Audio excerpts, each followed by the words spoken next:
Gentlemen. All right. Thank you so much for coming out. So welcome to the Lake Pillsbury Town Hall. This is facilitated by the Lake County Chamber of Commerce. My name is Amanda Martin, and I am the Chief Executive Officer of the Lake County Chamber of Commerce.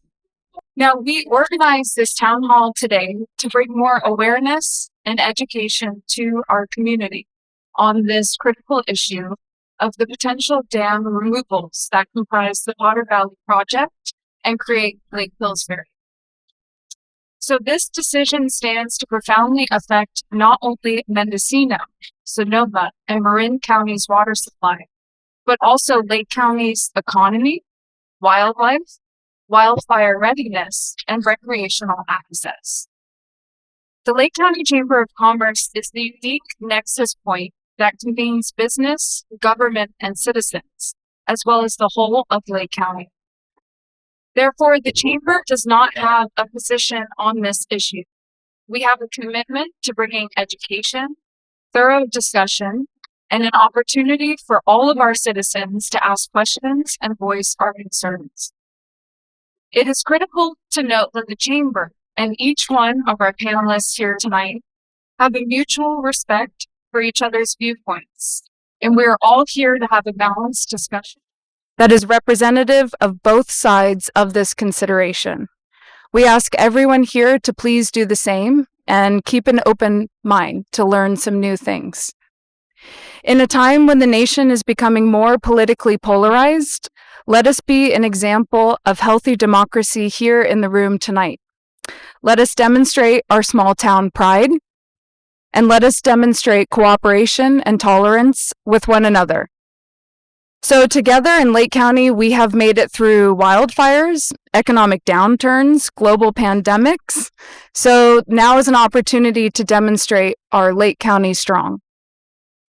So without further ado, let me introduce all of our panelists and our program for the evening.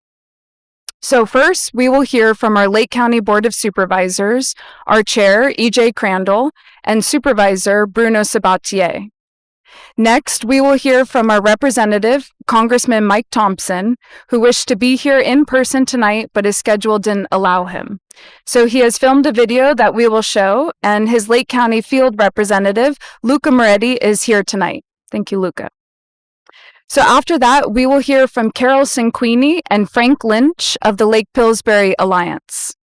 Next, we will hear from Nickole Whipple, Round Valley Indian Tribes tribal member and water protector and policy advocate. Then we will hear from Mayor of Cloverdale, Todd Lands. Following that, we will hear from Deb Sally, Chair of the Sierra Club, Lake Group. And to close, we will hear from Lake Pillsbury Fire Chief, Larry Thompson. So each individual panelist will have 10 minutes to present, or 20 minutes combined. To help balance the panel, Nickole Whipple and Deb Sally will each have up to 15 minutes to help balance the viewpoints reflected on this panel. So then around 7:05, we will open to public questions and comments. So this is your opportunity to come up to the podium here and either ask a question of the panel or state your comment. So to allow everyone to have a chance to speak, you will have up to 3 minutes to do this. We will be timing it. We have our friendly but not so friendly timers, Colleen and Robert in the front here, and we will be keeping you to that. So please also be aware that right now we are live streaming, so all of this is recorded. So the Lake County Chamber of Commerce and myself sincerely thanks each of the panelists for participating tonight and for all of their hard work on this issue.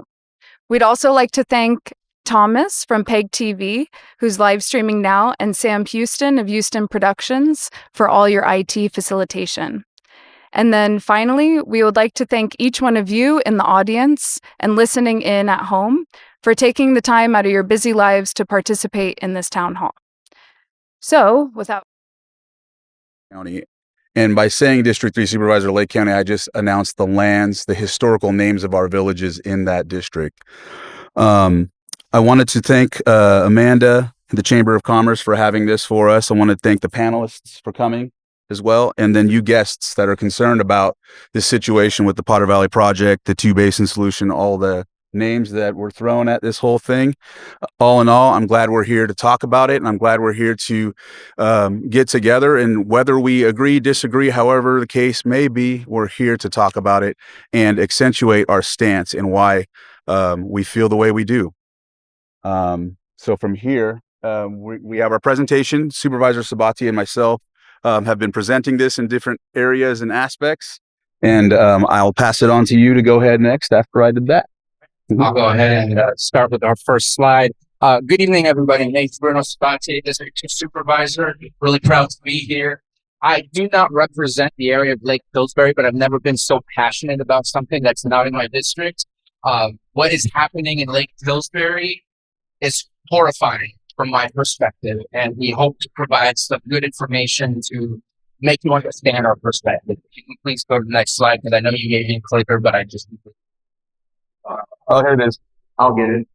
You talk, I'll get it. Thank you. So Scott Dam has been around for over 100 years. It has been taken over by PG&E. FERC, the Federal Energy Regulatory Commission, is the licensing agency that allows PG&E to run the dam in its hydroelectric facility. Currently, the hydroelectric facility is not working. Their 9.4 megawatts are not generating any electricity. PG&E is claiming they're losing money because of these things. And eventually in 2022, PG&E, after some research and some connecting with community and other agencies, has decided in 2022 to submit a surrender application. So this is where we stand, and this is why we're having this conversation. In July 29, 2025, they plan to submit a final draft of their plan, which is actually more of a cliff notes of a plan to surrender the entire dam. The actual plans will be done after it's been approved to be surrendered, which doesn't quite make sense to me in the process. So we don't know what kind of restoration they're going to do. We don't know how they're going to ensure there's going to be fire mitigation. We don't know any of those things until it's already been approved and the plan is now moving forward, which leaves us in a very volatile situation of not understanding what we're supposed to do next. Hence why we'd like to find it. If we can go to the next slide, please. Oh, back. There we go. You want to take this one? Yes, I got it right. I think this goes, nope. Yeah, there it goes. All right. So the losses for the Lake Pillsbury ecology, as you know, tule elk, they're rampant in that area, and they've survived there for quite some time since this has been established. We talk about the fish quite often, and it's been an ongoing discussion and argument, or there's been cases brought up. All in all, one of the biggest things that we've stated is that the dam right now currently helps the fish survive. Regardless of how long this is going to take when it comes to dam removal, decommissioning, whatever it is, the cool water flow is what's ensuring they survive as of now. And so it's very important that we keep that in mind, because in 2023 or 22, it was Caltrout who sent a letter to FERC requesting them to tell PG&E, keep the water flowing, raise the gates so that the cool water can flow because it's burning the fish. So I just wanted to highlight that because it says fish right there. Birds, you have eagles, you have, osprey, you have all of the different raptors out there that are important to the ecology and ecosystem out there. Economy, $850,000 in Lake County tax revenue. Pat Sullivan, our treasurer tax collector, accentuates the issues that we have if this ceases to exist, because that's where a lot of our funding comes in. And as you know, we're one of the poorest counties in the state of California. Regardless of that, it still is a very impactful loss that we will take. And the property value of $40 million is something that would also be in effect or be affected as well. So just highlighting those different losses for Lake County. And as we know, if the lake goes away, the property values are going to go away as well. We have a lot of concerns about continued access to water for those properties. All those properties utilize wells. There's not a public utility water system in the area to ensure continued access. $1 million for Lake County is more than 1% of our general plan. That is a huge impact to us. We already struggle to provide the resources our community needs. That loss would be absolutely critical for us. Lake Pillsbury is a huge water source. if it goes away, there's these dreams of bringing back 1920, where there will be a smooth flowing river, beautiful rivers flowing in the gravel valley. And right now we have what is seen as one of the best water sources to fight fires in one of the most areas in Northern California. We've seen, and the reason I say that is we've seen two of our largest wildfires have been out there, whether it's the Mendocino Complex or whether it's the August Complex fires. And Lake Pillsbury was a critical water source for fighting those fires. Without that lake, during our high fire seasons, there will be no water to access to fight those fires. Now, we love to highlight the big fires because, well, they're kind of scary. We've experienced them. They've all impacted us. We understand that. But one of the things we don't talk about is the number of smaller fires. The number of small fires that have been put out, chance to become much larger fires to continue to impact Mendocino County, Lake County, potentially Glenn County, and others. Those are uncounted. They don't make the list. That happens all the time. And so for us, we highlight always what we can find on lists. We highlight what we know we've all experienced or can see or have smoke impact us. But I'm sure that Chief Thompson will be talking about this. The number of small fires that get put out because of the easily accessible water in the area changes what we know and what has happened around Lake Pillsbury. Without that water, the people who live there will not have access to water. The firefighters will not have access to water, and the closest bodies of water to access would be Lake Mendocino and Clear Lake. And by the time your helicopter comes back to the fire, it has just reignited and continued from where you last left it before. You are not making any progress in fighting fires. And so this is a critical aspect of something that PG&E at this moment has not provided us enough information to make us understand what fire mitigations will occur if the decommissioning happens. We have all experienced fire. I know the majority of the board supervisors have been evacuated at one point or another, have lost their homes at one point or another, and understand the experience that fire creates. And we do not want to make it worse in an area that is already very fragile when it comes to our fire. Ready? Water source. So this seems to be the crux of the issue when we really think about it, right? This is a water source that's held at Lake Pillsbury, where the headwaters of the Eel River and Russian River, if you will, are located.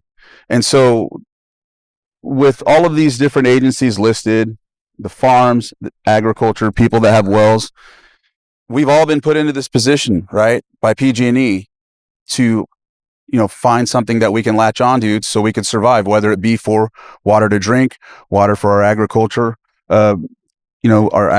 or just in general for fire mitigation. And so we've been put in this position to come to these different meetings when it comes to Potter Valley 2 Basin Solution, Eel Russian River Commission. I don't know what the other rinse and repeat different committees were, but at the same time, it always ends up being a group of folks that are really just trying to find a way to end up with something, right? And I always say this, and I've said this before, I don't hold anybody like in a position of animosity for that. Each agency, each tribe, each municipality or whatever the case may be, they need to do what they need to for their survival and for their constituents. But at the same time, let's just be at the table and equitable about it. Let's ensure that, where the water starts, that those folks at least are heard. And at least, I've heard and read through some of these different articles, just preparing for this, that not only is this political, but also everybody needs to be able to get something out of this. But at the same time, we've always felt there's no way that Lake County ends up with something at this time. It's just,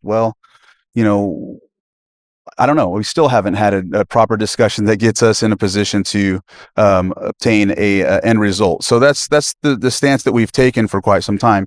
And so the fact that the water is really the crux of everything has nothing, in my opinion, to do with the fish. Really, it really has to do with who's going to end up with the water, who's going to be at the spot where this goes through. Tearing down $1 billion dam and reconstructing $1 billion structure it doesn't make sense to me for water when we can just figure out a cheaper way to go from there, right? So I will change it to the next slide. I want to speak on that last one just a little bit more. One of the things that I learned by studying Lake Pillsbury, and that was actually the title of our presentation, is the interconnectivity that Lake County has. Like, I don't think Lake County understands just how much we provide resources to other communities and other counties. And I think there's nothing better than Lake Pillsbury to really shine on that example. The water that comes from the headwaters of the Eel River, which is Lake Pillsbury and above Lake Pillsbury, goes into Lake Mendocino, eventually comes into Sonoma Waters holdings, where they then spread that valley. They spread that throughout Sonoma County, and they also spread it to Marin County. So our water from the most northern part of Lake County is what helps out all the farmlands between Lake Pillsbury and the south of Sonoma County. It helps out all the drinking water all the way through central and southern Marin County. And I was astounded by that, because I don't think most people recognize just how much our resources contribute to the communities that have been built around this infrastructure, this huge pipeline of infrastructure. And so we care about what's happening at Lake Pillsbury. We care about the folks who own and who live in Lake Pillsbury, but also it gives us greater meaning as to who Lake County is and how much we provide to other communities. And it scares us to know that without Lake Pillsbury, those communities have the potential to be completely decimated by having zero access to water. For example, we have numbers that show that there's no water going into Lake Pillsbury during the latter part of the months, during specific years, especially during drought. Well, if there's no water coming in, if it wasn't for Lake Pillsbury, and if it was just a river, no water coming in is no water coming out. The only reason there's water coming out is because there is a storage of water. And so we are very scared and nervous about what's going to happen there. I feel like the whistle was coming from Robert, maybe. I don't know. Maybe my time is almost up. But we are very worried about that. So if we can go to the next slide, please.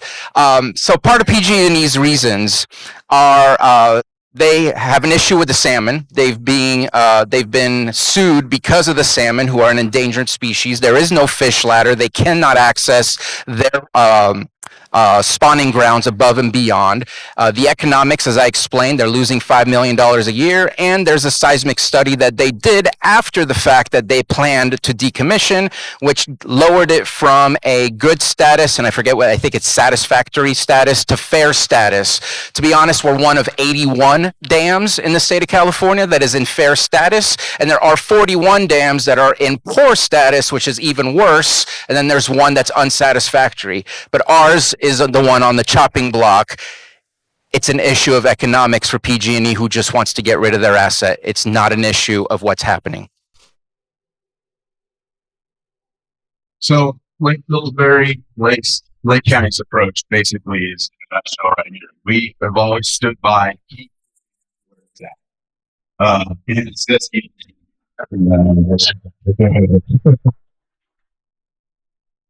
Plan B, which we've never really had a chance to accentuate. We sent a letter to Congressman Thompson to accentuate what we wanted, what we desired in a letter, and it was basically economic backfill, full restoration, fire mitigation resources. We ended up working with Calif as well. So Supervisor Sabatier and myself flew over Lake Pillsbury in a plane with Ryan and Mr. Green, and we started looking at other avenues just in case. They ended up getting a grant, and we ensured that they knew that working with them whether or not decommission. So our goal is to look at it from both spectrums, not just from one or the other.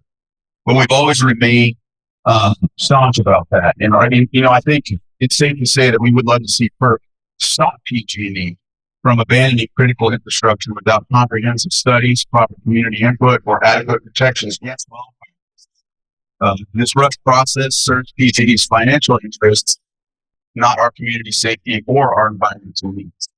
So I just want to add that to this slide, if that's something we've accentuated, and I think that's think of a way to put in this paragraph and that narrative. And as local leaders, we have to be prepared for either things to happen. We're not in full control of the decisions that are going to be made at FERC or the decisions that PG&E is making, hence why we're also preparing for Plan B. It is not our desired plan to go with. We just want to hit. I have 5 minutes. I thought I was over by 5 minutes. So I need to talk at least a little bit about climate change. California talks about climate change all the time. But for some reason in this conversation, the word climate change never gets mentioned. And to me, during climate change, we need to find ways to store water to ensure we can persevere during great droughts. We've already experienced, and I'm going to quote it because that's literally what we were saying, unprecedented drought between 2018 and 2022. We're going to see those again. We're going to see them again and again and again. And if you look at our projections, it's only going to get worse. It's only going to get hotter. It's only going to go longer. So why are we getting rid of a quantity of water when there's future issues coming in? So in a drought, there's no water inflow. We just talked about that. Limited diversion flow. A limited amount of water is diverted from the Eel River towards the Russian River over at the Potter Valley Project. The drought impacts everything around us, meaning increased fires, prevents greater emergencies, again, going back to fires, and what everyone else has to endure during droughts, including our wildlife. A dam is also a flood barrier. Imagine, I believe it was 1964, without the dam there. When the flood, if you ever drive 101, you can see where the high flood levels were that are almost like 15 feet above your car. Pretty high. Imagine without the dam there holding on to massive amounts of water to try and at least control some of the floods. Fish. We have much more issues than just a dam. And I'm not saying we shouldn't fix the dam with the fish problem that we have because they're not accessing their spawning grounds. But we know the oceans are getting warmer. We know the oceans, the food supply for salmon is depleting. We know that tires right now in the state of California are being forced to change their formula because they're finding that the chemical put on rubber to keep it malleable and not dry and crack is actually a huge part as to what's killing fish all over rivers throughout the Northwest that are near the roadways. We know these things as facts. We can solve this issue of the dam without breaking the dam, and we are ignoring all the other issues that are happening worldwide as if the dam is the only reason this is happening. And I think we need to have a much more open view of what all the issues are. 2 minutes. So, Lake Pillsbury cost analysis. The upgrade to maintain Scott Dam annually comes to about $100 million for fish passage. Seismic retrofit, $300 million. Like I said before, same, spending a specific amount and then reconstructing another amount. It doesn't make sense. Decommissioning Scott Dam, deconstruction, restoration, increases to PG&E rates, which, in my opinion, this is PG&E's way of shifting the liability onto the ratepayers. We know that, they're forcing us and you to pay for this decommissioning cost. And groups, they're shifting it to also groups that have no real experience with infrastructure as big as this to take over. And they should be required to maintain their infrastructure until comprehensive alternatives exist. So I think that with this analysis here with the amount of money, to me, it just makes no sense to do anything but to stick to where we're at, have a comprehensive analysis, and come forward with a better plan, with the structure in place rather than spending so much on constructing and reconstructing. And so this says something that hasn't been talked about here. They're going to build another dam, or they're going to expand other dams that already exist, because Sonoma County and Mendocino County and Marin County are going to require the same amount of water that Lake Pillsbury currently holds. So you're going to destroy a community, find another community to potentially destroy and build a new dam or increase a dam at a cost that is just cost prohibitive on the taxpayers and the ratepayers. So all of these numbers are approximations. They're not exact. During our not Russian River Forum, but during some of the forums we had with Congressman Huffman, fish passage was anywhere between 50 million to 100 million. Seismic retrofit, there was a dam down in San Diego, almost similar size that was retrofitted for $320 million. The deconstruction right now is being guessed at 500 million, probably going to be a lot more by the time they actually do it. PG&E has already increased your rates to help start saving money for this dam decommissioning. Probably going to continue adding more because the amount they wanted to save is not going to be enough to cover the cost of decommissioning. And all the other stuff, again, are estimates. The 50 million of the diversion construction is based on a study that was done by the Eel River Power Authority, and the expansion to Lake Mendocino. What's that? There's a cow in here. We're at 20 minutes.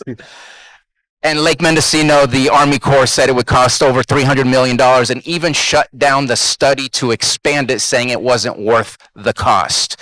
So we're about to destroy a lake that makes life possible in so many communities, including Lake Pillsbury, without a solution as to how we're going to exchange that for something. And when we do exchange it, it's going to cost so much more to all of us than it ever would to just fix what.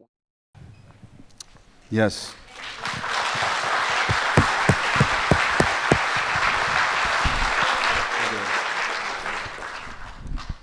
Same Lake Pillsbury.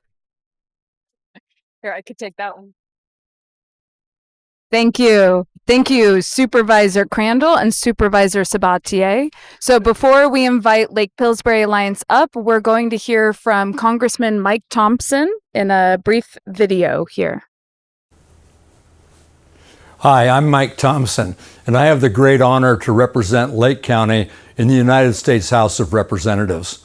I wish I could be with you in person today, but work has me in another part of our district. Thank you to the Lake County Chamber of Commerce for bringing us together for this important discussion, and for all of you taking the time to be here to speak up for our community. Ever since the future of the Potter Valley project in Lake Pillsbury came into question, I've been working to make sure Lake County has a seat at the table and is part of the discussion. I've sent numerous letters to both federal and state agencies, including the Department of Interior and the U.S. Forest Service, raising serious concerns, especially around wildfire preparedness, economic opportunities, and the impacts on our environment.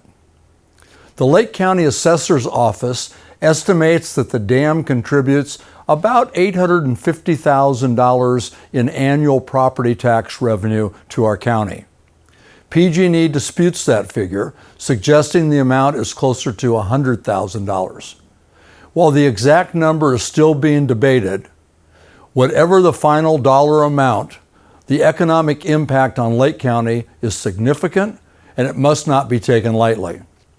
And when PG&E submitted its initial draft surrender application, I sent another letter to PG&E's hydroelectric team, this time highlighting the serious lack of detail in how PG&E plans to work with local stakeholders during this process. It's also important to understand that we're still at the beginning of a very long process. The submission of the final surrender application and the decommissioning plan with FERC marks the first step in a multi-year decommissioning process that has to be approved by the Federal Agency Energy Regulatory Commission, FERC. If the dams were to be removed, the process would not happen overnight. I'll continue to work for continued input, review, engagement, and to ensure that Lake County has a seat at the table. I've emphasized again and again that decisions of this magnitude cannot be made without listening to the people who will be most affected. Most recently, I convened a roundtable with U.S. Forest Service, PG&E, and Lake County supervisors to ensure clear communication throughout the process and to make sure that your voices are heard directly. I know there's a lot of fear, frustration, and uncertainty about what comes next. The stakes are very high for our environment, for our economy, and for our ability to respond to wildfires. I share those concerns, and I will continue to work for a solution that respects every community affected. Thank you again for being here tonight and for standing up for Lake County. Okay, thank you, Congressman Mike Thompson and his Lake County Field Representative, Luca Moretti, here tonight. Okay, next, we are inviting Carol Cinquini and Frank Lynch from the Lake Pillsbury Alliance to come up and present. Let's give them a warm welcome, shall we?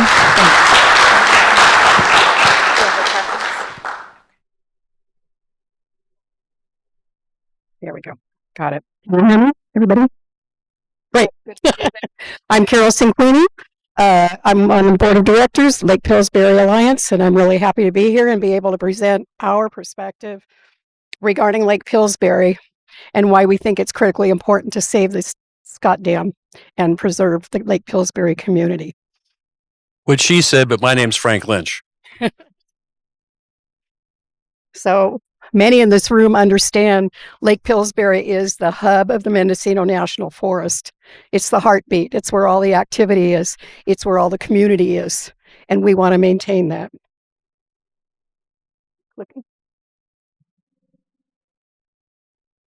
Oh, there. There we go.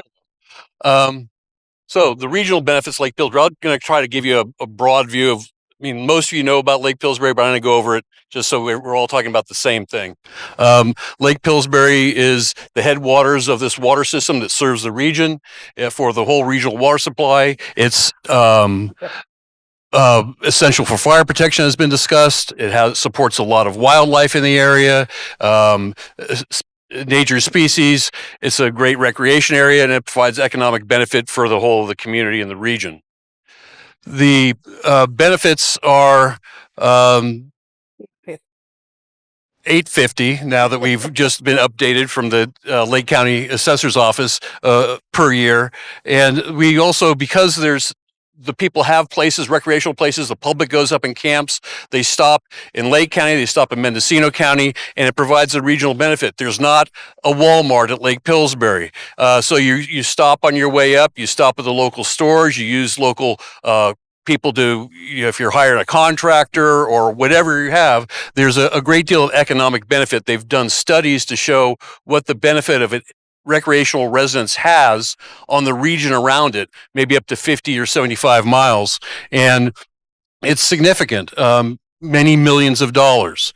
Campers, Pillsbury is a pretty quiet place sometimes, but other times during hunting season or peak weekends during the summer when recreational use is high, there's a great deal of the public comes there. There's literally thousands of people that might be there on a holiday weekend, and that's a huge economic plus for the whole of the region. It's about $10 million that goes into Mendocino and Lake County in some fashion, whether they're buying gas, stopping for fast food, need an impeller for their boat. There is a tremendous economic benefit to the recreation that occurs up in the Lake Pillsbury Basin. One of the things that is a kind of a damning thing and a great thing about Lake Pillsbury is it's not well known. It's because it's isolated. You have to work to get there. And that's one of the great things about it. But when you do get there, it's really kind of the anchor of the Mendocino National Forest. There's no electricity. Cell service is minimal. You're not going to have your kids just constantly staring at a box in front of their face. You can engage with them. You can recreate. There are about 300 recreational residences around the lake basin. There's ranches. There's a PG&E campground that has 80 leased spaces that's on the lake.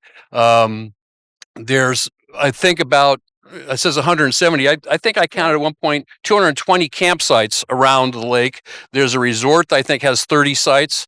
There's boating campsites. We have a volunteer fire department. There's the marina, Soda Creek store. So there's kind of a little community that's up there that we've all known for many, many years. Carol and I are both generational users of the area, and we've both been there most of our lives. With our family's residence. All of our lives. All of our lives, yes. Kind of talking about what the communities are. There's a Lake Pillsbury home site tract that has 71 U.S. Forest Service leased lots, long-term leases. My family's cabin is in that area. We've been there since 1947. There's a Lake Pillsbury Ranch, which was the former Fuller Ranch that was bought up by some investors of some note in the 60s, and they put in, at first it was, I don't know how many lots there were, but now there's about 250 lots there with about, I think about 170 or 80 homes on them. And those are fee title properties. They own the property, not like where we have, there's 71 leases. There's also the Rice Fork area, which people have fee title to as well. And there are, I believe, around 30 homes in that area. So there is a community around the lake, and there's, at one point in time, there was a number of resorts and stores around the lake. Now there's one store that's on the lake, and West Shore Campground I mentioned is the PG&E campground. Kind of, we're taking a tour around the lake. I think this thing has I don't know where No laser. oh, there it is. Oh, Okay. Choo choo. there we go. Taking a tour around the lake. You come in, if you're coming in from Upper Lake, you're coming in from down below. If you're coming from Potter Valley, you're coming in from the west. You approach, and there's a Soda Creek store, which is right here, and here's the dam that forms Lake Pillsbury. There's two major rivers that come in, two major tributaries. There's the Rice Fork down here, and the Eel River comes in there. Up above, you have a number of Salmon Creek, Bucknell Creek, lots of other feeding sources for water. West Shore, on the west side of the lake, logically, has the PG&E campground. Right next to that is Fuller Grove and Poogie Point campgrounds. To the north is Lake Pillsbury Ranch. Then there's Gravelly Valley International Airport, which is at the north end of the lake. People land there. People have landed there for decades. It used to be a flight training thing they used to bring in to Navy camp, which is over in here. They used to bring in people to orientation in the military back in World War II. They'd send them up to Pillsbury. Here's your compass. Take a hike. It was, an out of the way place, and it had a great function. Oak Flat Campground, again on the north end of the lake. On the northeast, you have Sunset Campground, and then the Lake Pillsbury home sites of the northeast end. There are boat-in campsites down here that during the months of, usually it's June and early July, there's a group of people that come in. It's usually about 100 people every year that are all down in that area. There's other boat-in campsites down in this part of the eel. We have a volunteer fire department that's been there now for a number of years. We've developed two fire stations, one on the north end and one on the south end of the lake.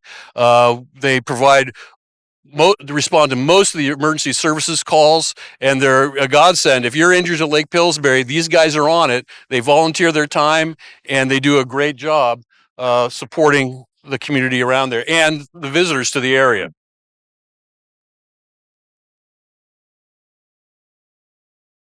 People have fun at the lake. This is just some of shots of recreational users. It's a beautiful place to be. In the off season, it's quiet, but you can recreate and have a great time. In the summer, there's much more people around, and you get together, and it's a great place to be. Wildlife, we talked about the elk and the raptors, fisheries. People dive for turtles. Yeah, I'll click. Okay. We're going to move on to impacts of dam removal.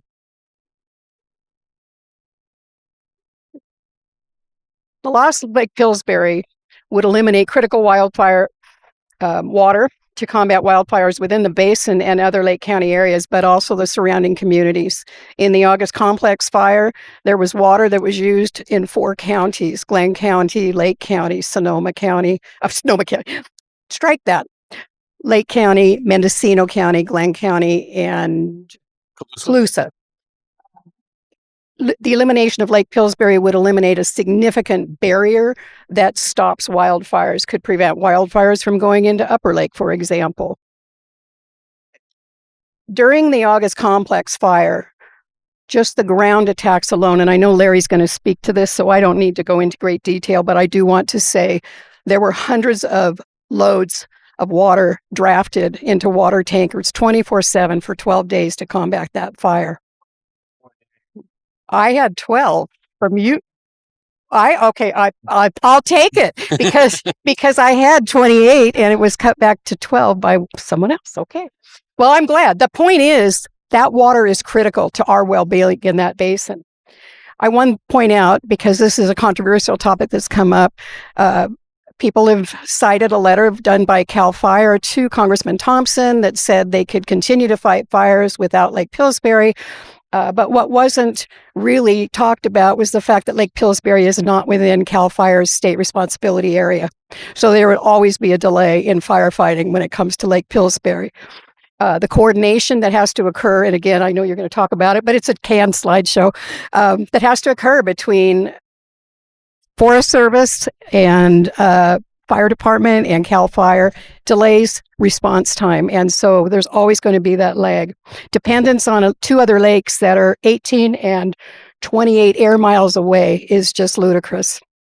The communities in Lake Pillsbury would be lucky to survive a major wildfire without Lake Pillsbury. In fact, I would almost say they couldn't. This is some example. I wanted you to see the water tenders there. The last fire, August Complex. And let's really take a look at these super scoopers that come on down, Frank.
That film goes on and there's 3 more planes behind it. That's right. There are tremendous impacts to the recreational users, the communities in the Lake Pillsbury area. It eliminates Lake Pillsbury, the hub of the Mendocino National Forest. Obviously eliminates critical water supply. It eliminates lake-based recreation, and there's no river-based recreation in summer months. There are no roads currently to access the rivers in the Lake Pillsbury Basin. Its loss of Lake Pillsbury could completely diminish water supply. The lack of groundwater to help sustain the wells that are already there will go away. It will decrease our homeowner property values. It will render lake-based recreation infrastructure worthless. It will severely impact the local businesses. And it creates the loss of community and an uncertainty about the future. The impacts to the region, from our perspective, removal of Scott Dam will harm the people and the wildlife in the Eel and Russian River watersheds. We truly believe when it eliminates a reliable year-round water source, all species can suffer.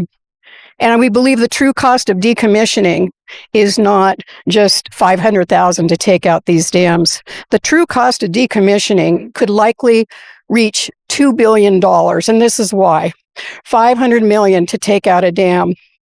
There's $630 million of new water infrastructure being considered in the Potter Valley, Mendocino County area.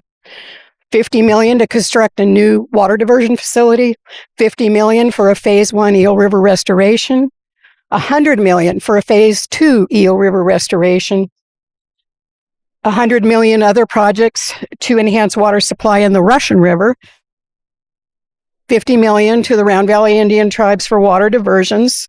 That's $1 million annually for 50 years.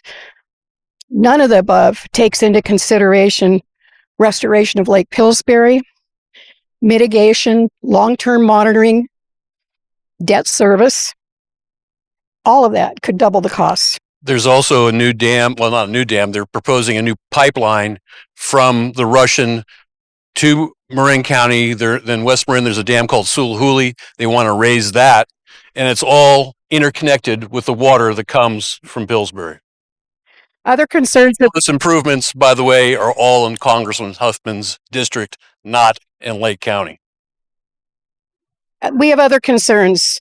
The Eel River, the main stem runs 200 river miles, and we believe only 35 to 40 river miles are above Scott Dam. The removal of Scott Dam cannot guarantee the recovery of the Eel River fishery. I'm going to go on to the next one. Where are you? There? This is what we've asked. We asked 6 years ago, 7 years ago, and we started down this path, and we're still asking these questions. One of Huffman's ad hoc committee co-equal goals was to minimize and mitigate adverse effects to Lake County, including Lake Pillsbury businesses and residences. But the Lake County interests were never addressed, not once. You can go to the pottervalleyproject.org and you will see all the feasibility studies, and you'll see a line that says Lake Pillsbury with no links, no studies, no nothing.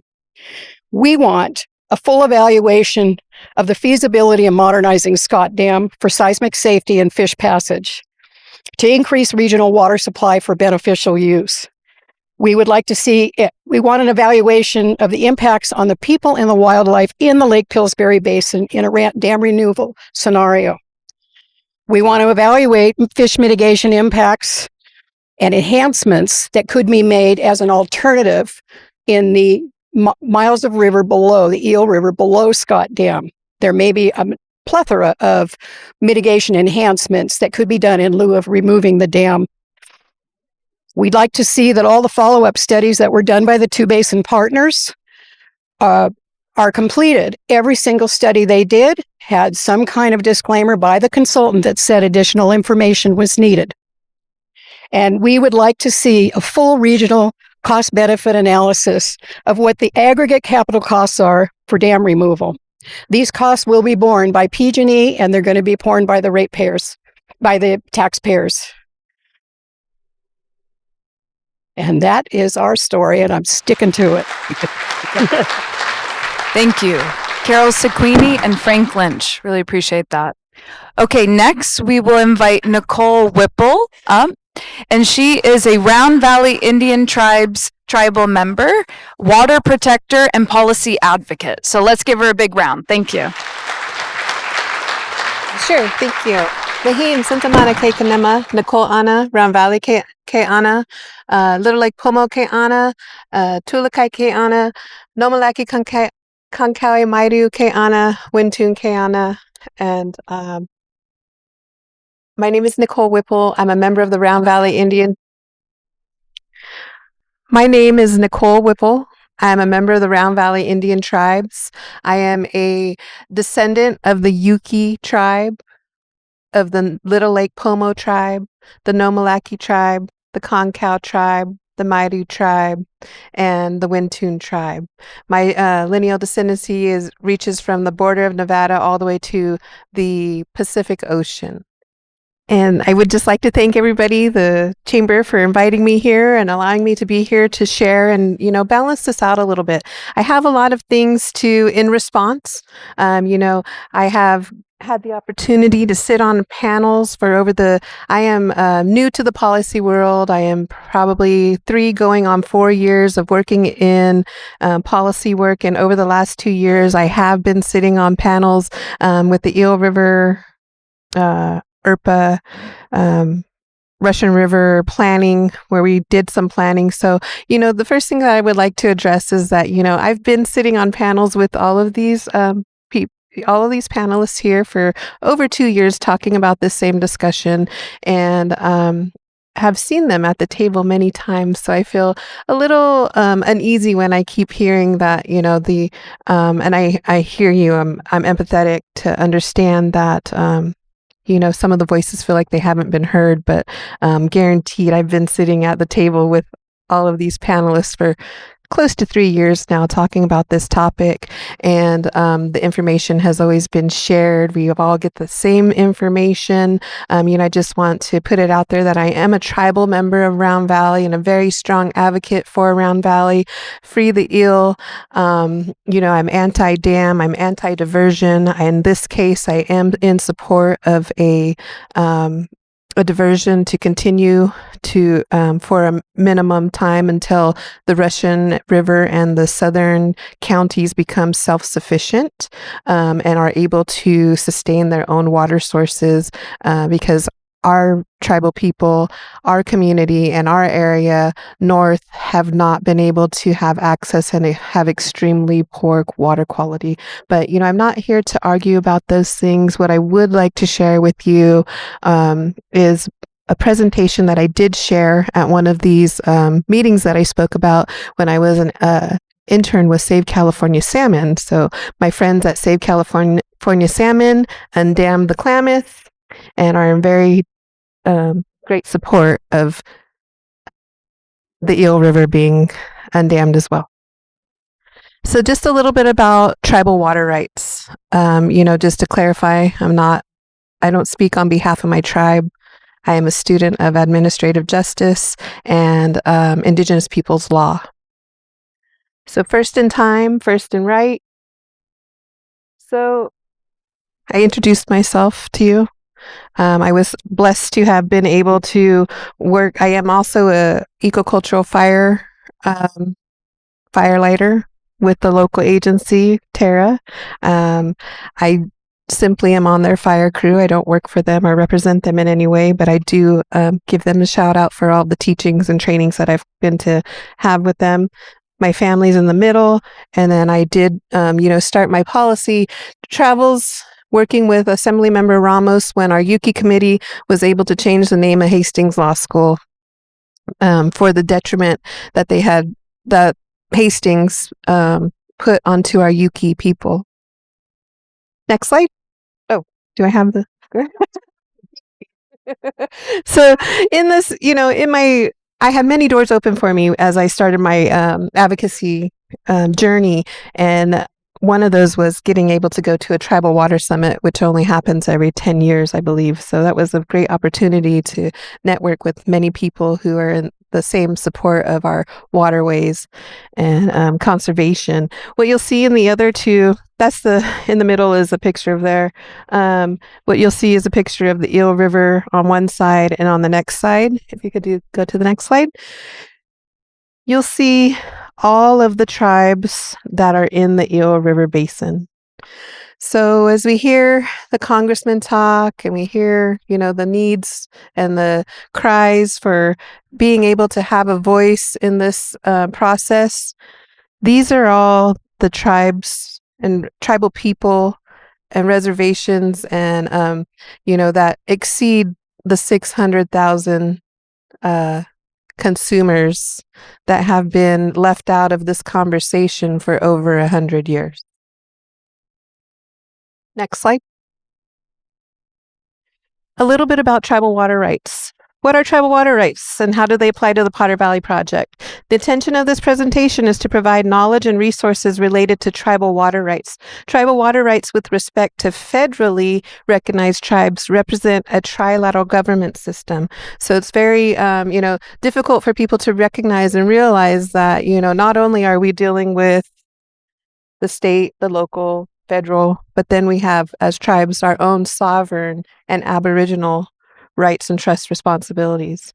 Tribal land management may be subject to the Administrative Procedures Act, meaning judicial decisions are not the single form of adjudication. So as we talk about adjudication of water rights, we don't have to go to court to claim our water rights. This dealing with Native Americans makes our dependent nation status very unique. Again, disclaimer, I'm a tribal member. I do not represent my tribe in any capacity.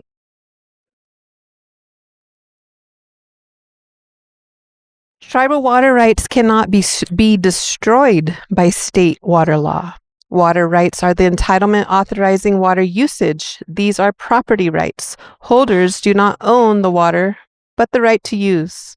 The California State Water Board may be called upon to adjudicate California water rights. In respect to tribal water rights, both state and federal laws apply, which is why we're so heavily dependent on FERC, right? Tribal water rights equals senior water rights. In Winters, the Supreme Court examined tribal water rights to water associated with the Fort Belknap Reservation. The Fort Belknap Reservation was created by an agreement between tribal parties and the government. At the time, the government had a policy seeking to transform Native Americans from a nomadic and uncivilized people to become a pastoral and civilized people by providing them lands to develop. With this, I would like to share, as my co-panelists, spoke about Lake Pillsbury. Well, I keep talking about the Yuki tribe and, the history of changing the law, the Hastings law. He was our first Chief Justice. Changing the name of Hastings, and why it was so critical is that Lake Pillsbury sits on a Yuki site. Those are my ancestral sites. And for over 100 years, we have not had a say. We were moved, like here in this case, where it says we were moved because we were nomadic, because we were uncivilized. Talking about nomadic, meaning, today's borders of the headwaters they are in what today is Lake County territories. But prior to that, not even prior to our Yuki people lived there. And, today we still hold that Aboriginal title. Tribal water rights cannot be destroyed by state water law or by water users acting in accordance with state law. So a little bit about the Eel River Basin. The Eel River is the third largest salmon-bearing river in California. The river flows through multiple counties, over multiple agency jurisdictions, and private lands. We've heard all that, right? It holds tribal significance and place names representing the ancestral territories of both federally recognized and non-federally recognized tribes from Humboldt, Trinity, Mendocino, and Lake County. The federally recognized tribes are the Ronnerville Rancheria Bear River Band, the Wiyot Tribe, the Caddo Tribe, the Round Valley Indian Tribes, Sherwood Valley Band of Pomo Indians, and the Potter Valley Tribe. So again, when we talk about those people, those users, those consumers, those who hold Aboriginal titles and rights to the watershed, these are the people that I stand up to advocate for who have not had a voice. Next slide. So one of the concerns that I have, that I continue to hear in this process is, why is Round Valley Indian Tribes the lead tribe or only proponent? The Potter Valley Project is located in the ancestral territories of the Yuki and Pomo tribes. The Eel River Basin includes several tribal territories, including the Wailaki. The Round Valley Indian Tribes is the only tribe where the 7 Yuki tribes and Wailaki tribes are federally recognized. So I would say 2/3 of the Eel River is the ancestral territories of the Yuki and the Wailaki. And those 2 tribes are only recognized by Round Valley. In 1852, Congressional Act creating the Round Valley Indian Community, known today as Round Valley Indian Tribes, predating any other water right. So a Congressional Act was made to create our tribe, which gave us first in time, tribal water rights. Round Valley Indian Tribes holds a senior water right as the Eel River is adjacent, surrounding the Round Valley Indian Reservation, holding a riparian right. So I want to talk a little bit about the riparian right. Not necessarily going to go into the legality of it, but as our panel, how many? Okay, as our panelists talked about the riparian rights and the tribal water right, when we talk about fire, I give kudos to Cal Fire for putting out the support, because that, we fight fire on the ground, not with water. And so we sit right here in Lake County is a riparian area that has been mismanaged for many, many years. And had this county been focused more on returning to its natural riparian state, then we might have lower RHs. Relative humidity is what, contributes to fire behavior. If we were not, dredging all of our watersheds and our water sources, then maybe we would have more ability to fight against wildfire. But we don't, because we continue to dredge and divert and drain our watersheds and our water basins and move water for things that are not viable, are providing economic wealth to the Lake County. One thing that I really would encourage you to consider and understand is that Lake County is one of the lowest economic value counties in the state. And if we're going to talk about recreation, wouldn't it be more viable for the county to have the longest flowing, river as a resource, as an ideal way of bringing economic value to a poor county? Because right now, it's not. Their time, please. We are in one of the poorest counties in the state, and this lake is not saving us. This lake, I live here. This lake is not providing any benefit to me and my children, or I can't drink the tap water here. We have selenium, killing our child. Due to conservation, we have, had we see our chai cultural resources coming back, but we also see ag runoff with selenium making defects in fish. So what do you think that's doing to our water sources and the water that we drink? And it's happening throughout the state in every other large county. Next slide. You can go on. I have how much time? Okay, I have about a minute. So, this is not as Round Valley tribal member, I have slides I can share later if you guys would like. Just want to point out that, this isn't our first go around with FERC or PG&E. We've been battling and fighting for a very long time. Again, at the beginning of my slideshow, I shared all of those voices that I stand up for who weren't included and who are not being considered as we navigate through this process of dam removal. We are included in the Fish and Game Code, our reservation, which gives us, rights to traditional Indian fishing. Next slide, please. California Indian tribe, we are listed. Okay. So, we're listed in the Fish and Game Code. Next slide. But, what is dear to me is the rematriation of our land. As a tribal person, we believe in Mother Earth. We believe in our matriarchal societies and the need for rematriation, conservation, and the use of traditional ecological knowledge in those processes.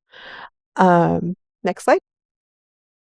We have a number of executive orders in place that need to be addressed. Apologies.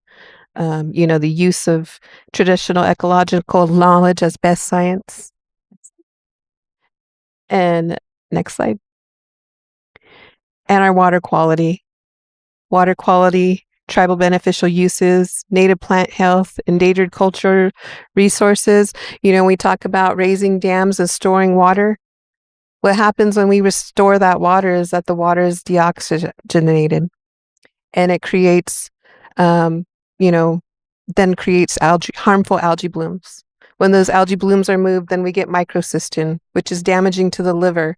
If you're not aware, our native communities and just our low income populations in general here in Lake County and other places are suffering from liver disease, which hasn't been contributed to.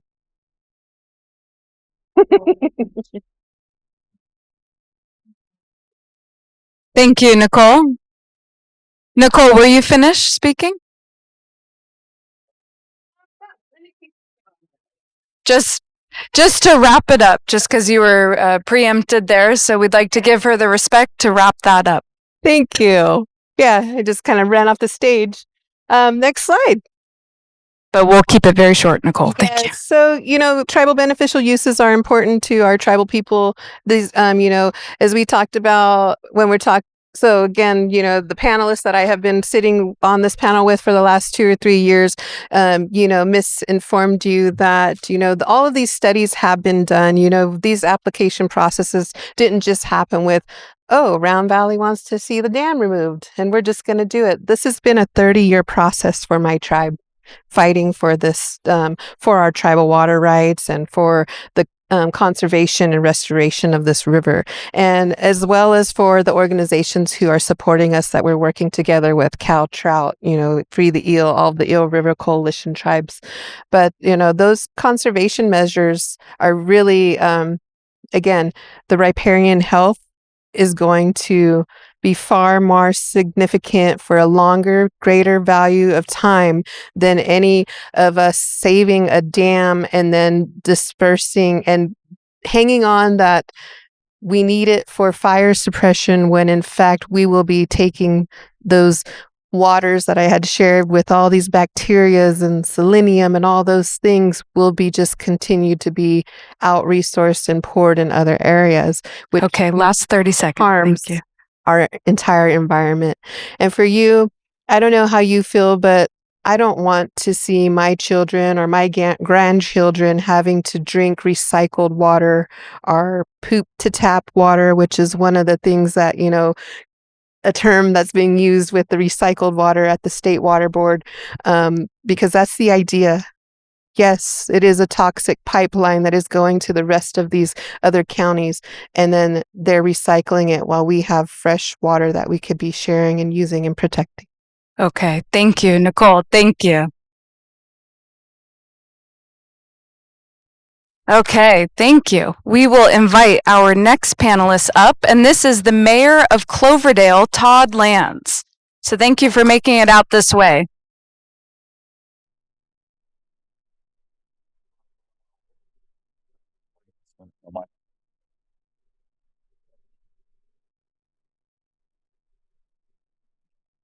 Hopefully these mics don't override each other. Like she said, my name is Todd Lands. I am the current mayor of Cloverdale. I want to start out by thanking Lake County Chamber of Commerce for inviting us, and our two Lake County supervisors here. You guys did a great job. You guys did a great job at our town hall, and I really appreciate you inviting me to yours. I want to thank every member in the public that's here. I know a lot of you are from this area. You're probably wondering why Cloverdale is here. You've heard a little bit about it. I'm going to try not to repeat some information that has been given tonight so that we can stay on topic. Quick history. We've been getting water for, I'm going to use round numbers, make it very easy, around 100 years. For the first 75 to 80 years, we averaged about 150,000 acre feet per year that was released from Lake Mendocino into the Russian River. Over the last 20 years, that has changed and dwindled down to about 39,000 acre feet. Now, our population has gone up 8-fold in the area, and our water is down to a quarter of what was given in the past. Our economy during that time has grown, obviously. We started out with prunes and things in the area. Now you look at all the wineries and vineyards that you have in the area that support a huge economy in the Sonoma County, Mendocino County, Lake County region. I got involved in this about 3 years ago when I realized that no one was standing up for anyone in our area, and this was just passing through. As we heard, it has been going on for 30 years, but I haven't been here for 30 years, and neither has the rest of the people on the board here. I was at a meeting at a Chamber of Commerce for all of Sonoma County, and someone said, the days of you having your own lawns and gardens are over. And if you think about that in a small, low-income community, the days of you having your own gardens are not possible anymore. That's not right, and that's not fair. It's not possible. The right for you to have your own lawn, that is not a good thing for them to be able to take away. People like to have their yards. They like to have pride in their homes that they purchased and spend money for and work hard at. Started hearing statements from people involved that this was a done deal. They wanted you to believe that. They made up this MOU that everyone signed to say, look at this, we're all doing this together, working hard together. But there was nothing good about that MOU, and there was nothing that stood out for that MOU to make it a real document that people would work off of. And so it was all just for a facade here. I found out a lot of NDAs were done in the past to make sure that we didn't find out about what they were talking about. That's why Lake County wasn't at the table. And when you have a public entity and a private entity, they don't call it an NDA. They have a little community agreement that they sign together, so they don't tell you what they're talking about. And they do it as an ad hoc committee, which means that they don't have to schedule it. They don't have to make it public. They don't have to follow Brown Act. So they do it all this way to make it really easy to get by with what they want. When I started pushing about the water amount that they're going to release, Congressman Huffman started talking about a seasonal diversion and how much water we are going to get with it and how it's going to be more water. Well, read between the lines. Seasonal diversion.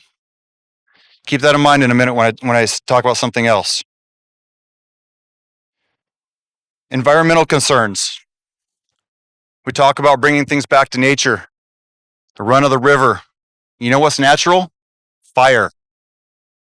If we can't control it, we can't mitigate it, it's going to mitigate itself. And it's going to go through your homes and your properties, and you'll have no way to fight it. Cloverdale will have no way to fight it. Our water system currently, with the amount of water that we get, you can't put out two houses at the same time in the summertime. So if we have two houses catch fire, we need to decide who is more important. Horrible position to be in when wildfires are coming through right now, aren't they? As drought and climate change happen, we can't stop the fires because we won't have a water supply. Our fire chief talked about this at our town hall because he was at the Palisades fire when they were trying to put out the Chase building and the hoses went limp. He goes, and everyone looked at him, including some very high people in the state, and went, oh shit. Because there is no water and you have flat hoses. Well, guess what? That's coming to your towns. That's coming to your communities and your houses.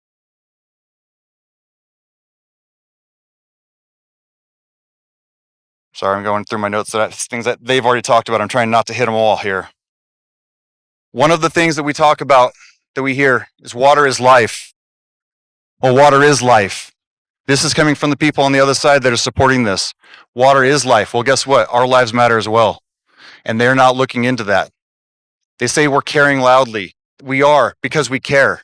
We care wholeheartedly. We need this to survive. It's not about anything other than survival at this point. Approximately 90 species of animal will go extinct in the area. We've been watching the bald eagles at the Cloverdale River Park. If there's no water there, there's no way you're going to have the animals that we have currently. The future solutions, this lacks the water for basic needs, yet equity issues. There will be no river for people to swim in when it's 100 degrees plus for 2 to 3 weeks at a time like you get in Cloverdale. You won't be able to have swimming pools because you can't put water in them. The lack of water supply for fires, we talked about that. The current water diversion.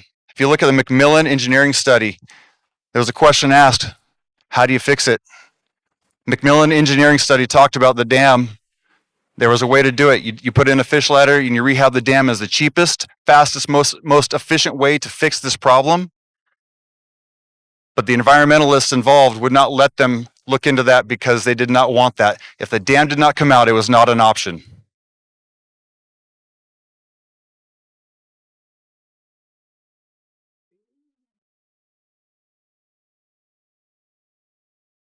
There was a very powerful video showing those super scoopers. If you don't have that, your complex fire takes out a lot more.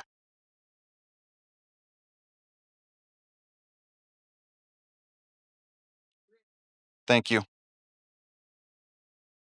So I've been working with Sonoma Water, and this is where I want to spend my last time here.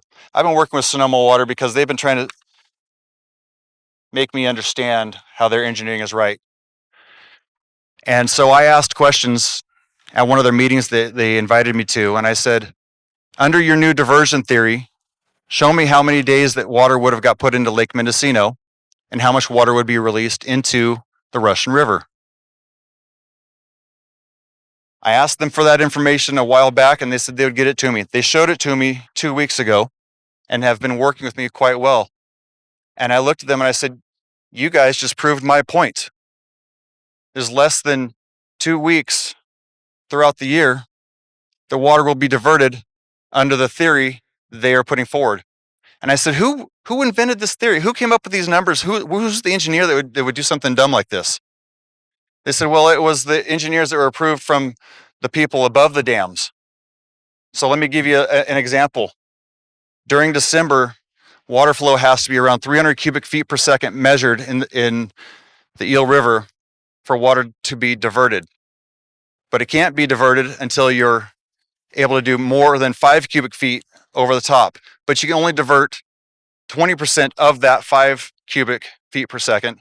And it basically, what it is, this huge equation it comes down to, if you want 300 cubic feet per second as your number, you're getting into 360 cubic feet per second as the number before you can get one drop to come in.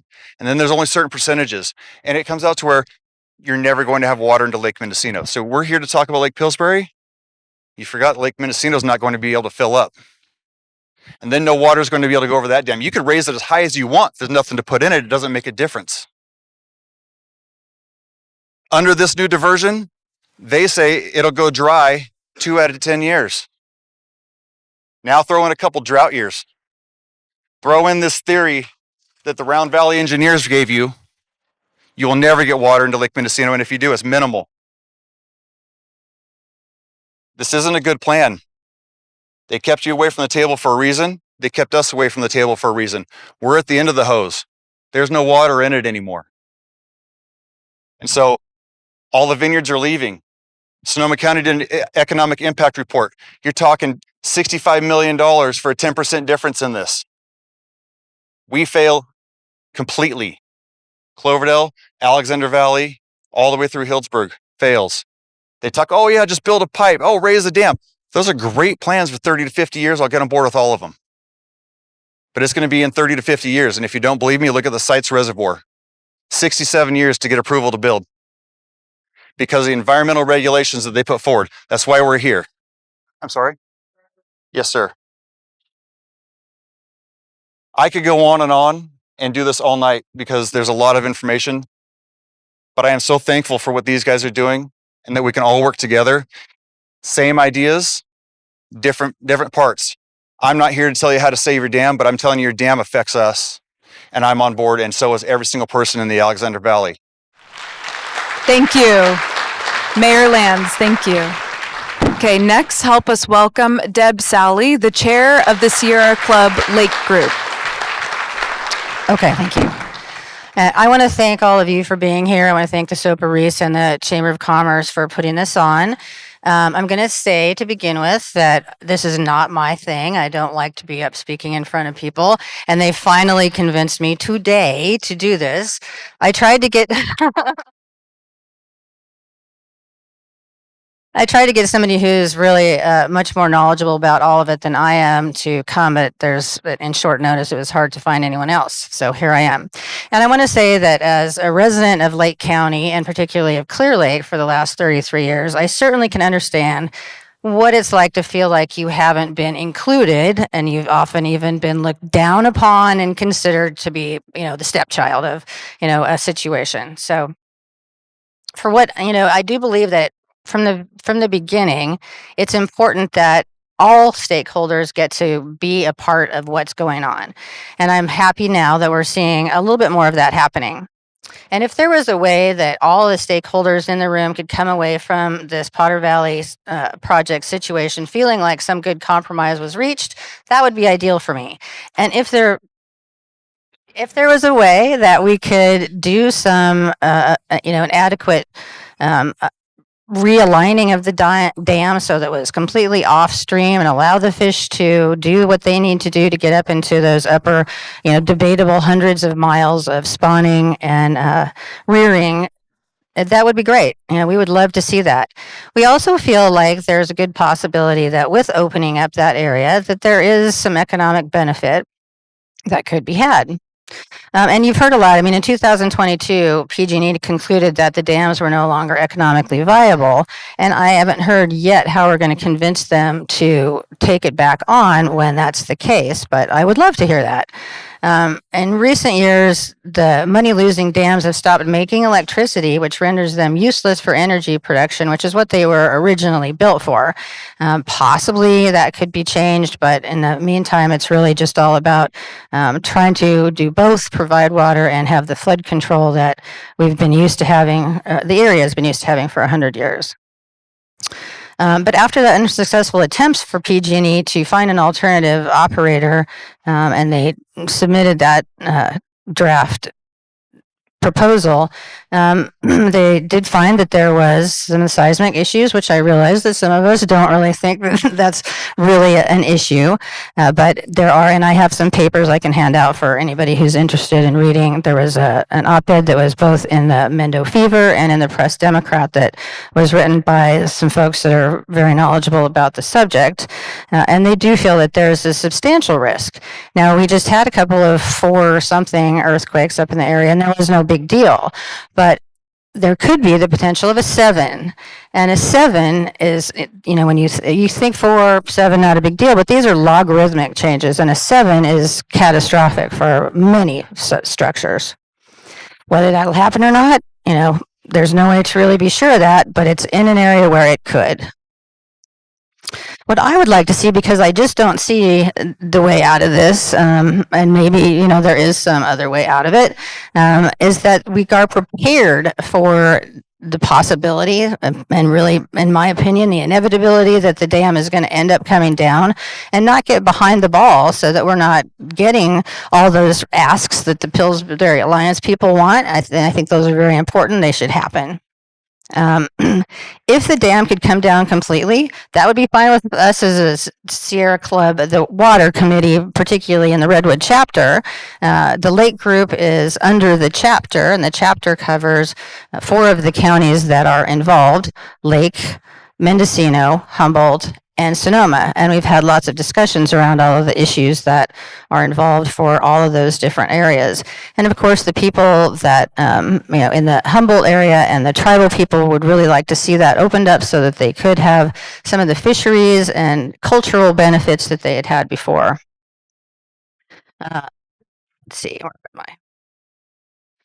I think that if we can continue to allocate some time and resources to opposing, if we continue to do that, we're going to leave us unprepared for significant changes ahead.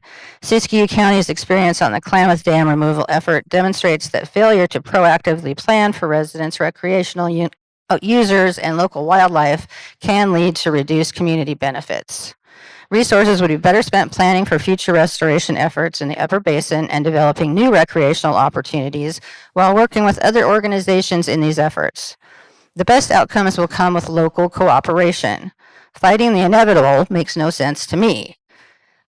I know that some of you don't feel that it's inevitable, and if somebody can show me the road for that, I'd be happy to see that. Concerns have been raised about the potential impacts on the salmon and steelhead populations due to the controlled sediment flushing. While some fish mortality will occur among both native and non-native species, these impacts are very likely to be significantly smaller than having an abandoned dam on the landscape, or worse yet, catastrophic losses expected from a sudden dam failure caused by a large earthquake. And currently we know there's no fish passage there at Scott Dam, and I have heard other numbers of how much it would cost to make that happen. And honestly, that's another one of those things which, until we get more seriously into it, one would not be able to. And we know that all construction projects generally end up costing more than they say they're going to. Importantly, ecosystems have been shown incredible resilience as evidenced by the rebound in the fish and wildlife observed following the removal of the Elwha and Glines dams in 2011 and 2014 in Olympic National Park. Within 6 years of removing those dams, wild steelhead numbers upstream of the former dams increased dramatically from tens of fish that they would see to hundreds. Now, that might not seem like a lot, but that's 10 times as many. So you're making some headway there. Additionally, the tribal communities for whom these fish hold great cultural and spiritual significance greatly benefit from the restored habitats. PG&E is mandated to submit its surrender application on July 29th, 2025, with decommissioning planned to begin in 2028. Under the FERC regulations, PG&E will permanently be barred from holding the license again if they go through with that. And then there has to be somebody else to take on all that risk and responsibility. Change, although it's not always welcome, whether it's related to climate change or dam removals or whatever, is inevitable. And it's important that people try to look forward and find the best way forward for as many of the stakeholders as possible. The county did pay for a study that has a lot of useful information in it. I think you guys still have it up on your website. I didn't look today, but you can find it at thecountyoflake.legistar.com. And that is called the SLR comments on the PG&E's draft application for surrender of license and application for non-project use of project lands dated January 2025. So if you haven't read that, you might want to take a look at it just to see what because that was a grant-funded study that was done to try to give some information about what they felt was important and recommended. I can say that I've only been to Lake Pillsbury probably 4 times in that whole time I've been here. I did tremendously enjoy camping there. It's a beautiful lake. I know that it's a resource that is much beloved by the people that live there and use it recreationally. And I do know that at least for that immediate area, it's a huge impact as far as the fire resilience is concerned. So all of these things need to be taken care of in the mediation of what goes on if no matter what happens, what plan is, if the dam comes out, those things need to be accounted for. I do want to say that as far as the downstream users in the Russian River, at least in the south part of the Russian River, Marin has pretty much not shown any plan that they're going to rely upon that. Right now they get 75% of their water from their Mount Tam watershed and 25% from the Russian River. And the other thing to consider is that the Russian River is long. There's lots of other tributaries, lots of other rainfall that happens there. Only a small percentage of the water that gets down there actually comes from Lake Pillsbury.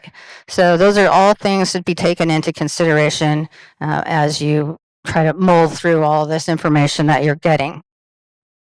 And I think that's really pretty much all I have to say. If at some point we get questions, I'll see if I can answer them. Thank you. Thank you, Deb. Okay, so our final panelist for the evening is Chief Larry Thompson.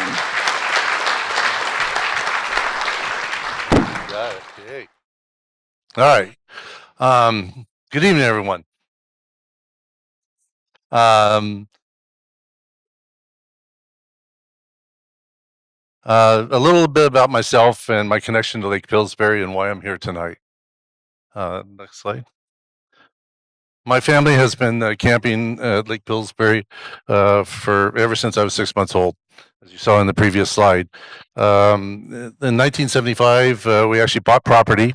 I'm a second generational family member, and we built our family cabin there. And we, as a family, we continue to enjoy all of Lake Pillsbury and what it offers all year round. Back in the late 70s and early 80s, my father, Ken Thompson, along with Bert Banzoff, formed a committee of committee to help improve a lot of the areas up there, in particular the roads.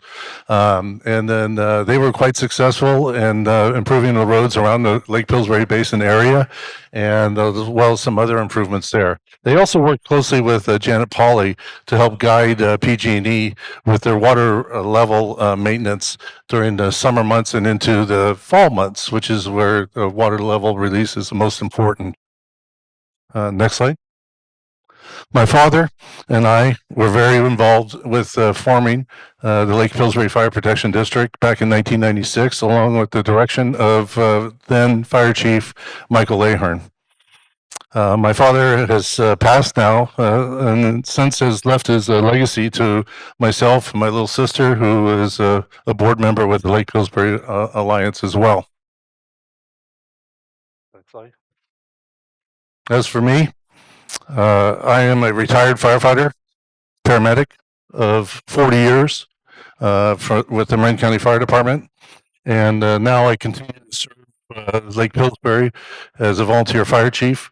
Have been doing so for the last 27 years.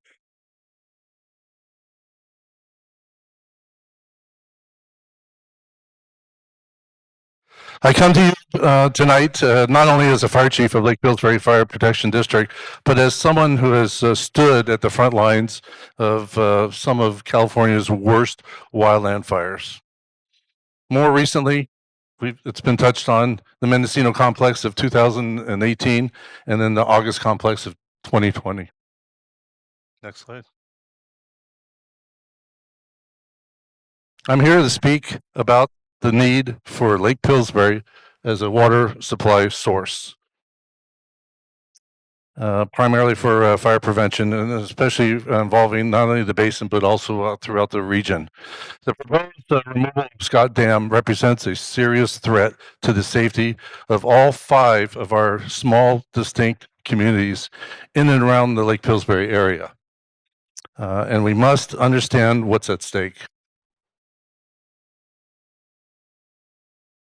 Water is our first and last line of defense in a fire.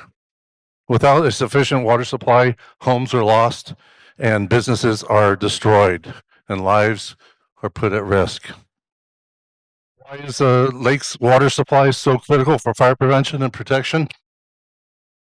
Next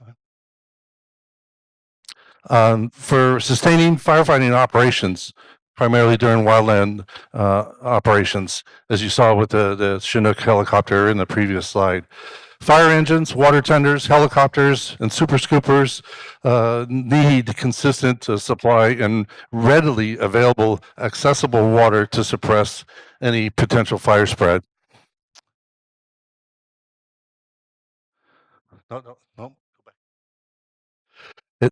The lake also helps in sustaining structure firefighting operations. During structure fires, the community water tank systems that are in place are the only water source that are available to us as firefighters. If the lake is gone and the water tanks go empty, next slide, the water tanks go empty, we cannot defend any of our neighborhoods. Within our communities, these water tanks are the only water source we have before any additional mutual aid fire responding agencies arrive, typically within an hour to an hour and a half. Next slide. Thank you, sir. We must maintain our lake water supply for resiliency, for potential multiple fire events. Fire seasons are getting hotter, longer, and more destructive every year. Water reserves must outlast the first, second, and even the third major fire event. If there is no dam, there is no lake. If there's no lake, there's no buffer.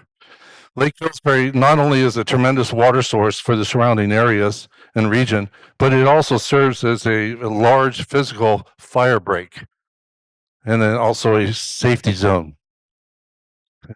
The lake allows for structure protection. Next slide. And within the wildland urban interface. Our communities are all within the wildland urban interface, where wind-driven embers can ignite multiple homes on fire all at once. Effective structure protection depends on hydrant availability, community water tank systems, portable water tanks. Next slide. Aircraft dropping and rapid refilling, all of which rely on a full and reliable water supply. The lake. Next slide. The Mendocino Complex, 2018. I can cut it a little bit short here. One of the largest mega fires in California history at the time, consuming over 459 acres throughout 4 counties. 1 firefighter fatality and destroyed over 280 acres, 12 of which were in the Lake Pillsbury Basin area. Much of the firefight was done through unified command between CAL FIRE and U.S. Forest Service, and greatly supported by multiple strike teams of engines, dozers throughout the state. The aerial firefighting aircraft that came into the fire, a little bit too late, did so and did quite well. Next slide. As I saw 4 Black Hawk helicopters, we only see 2 of them here, come into the area along with a Chinook helicopter. They went to work and they did a tremendous job because they had such a short turnaround time. They were in unison and they were able to essentially stop the fire spread and saved an additional 26 homes. Next slide. In addition to that, to stop that fire from crossing the Eel River and proceeding north to other communities, we had these VLATs, or very large air tankers, able to hold it at the Eel River, thus saving 2 resorts and approximately 2 additional communities.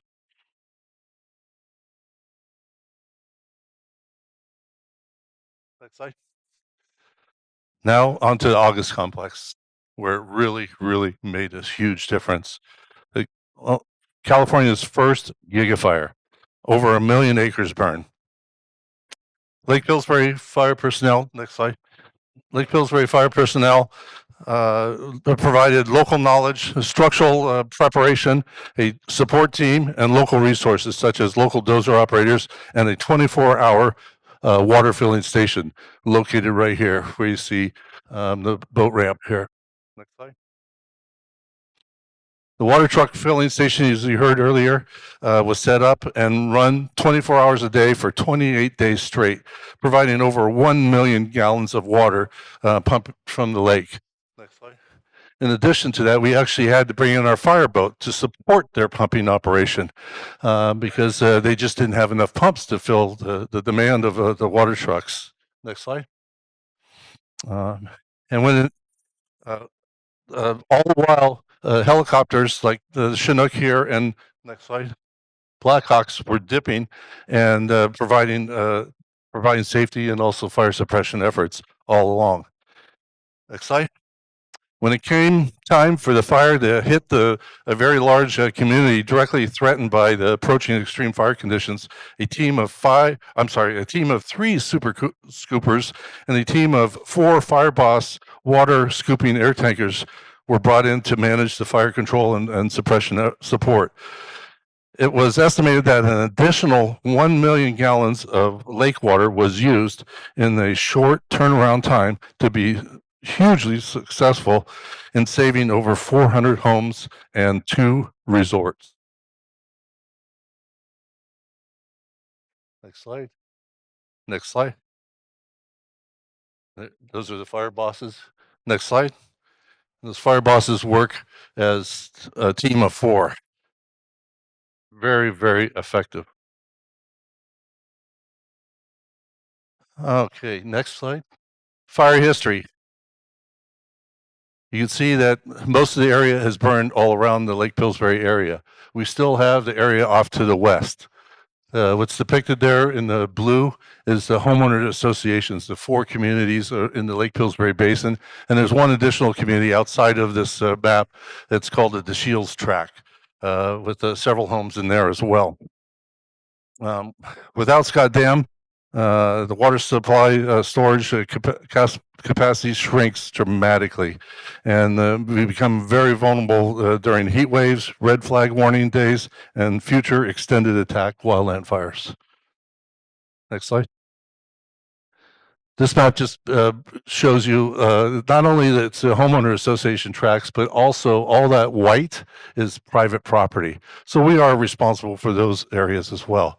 They may not be homeowners associations per se, but they do have structures, family homes on them, ranches, whatever it may be. So there's a lot of private property within that national forest surrounding the Lake Pillsbury region.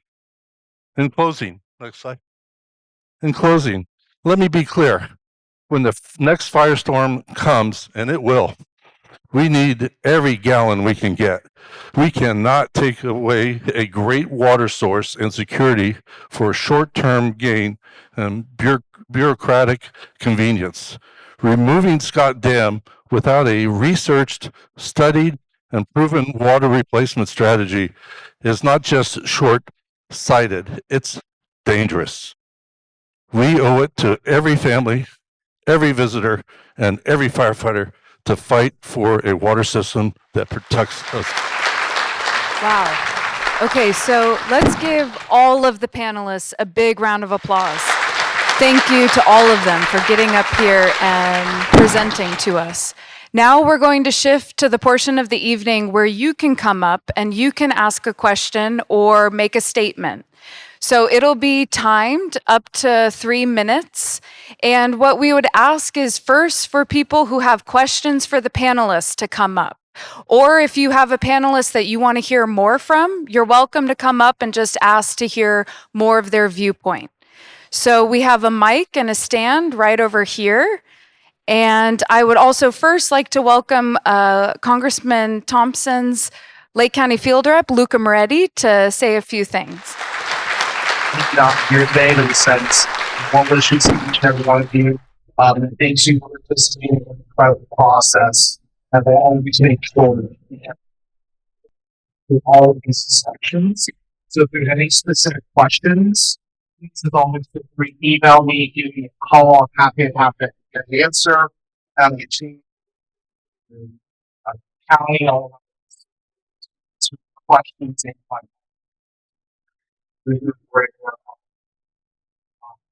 so if there's any questions on the legislative policy front that legislates.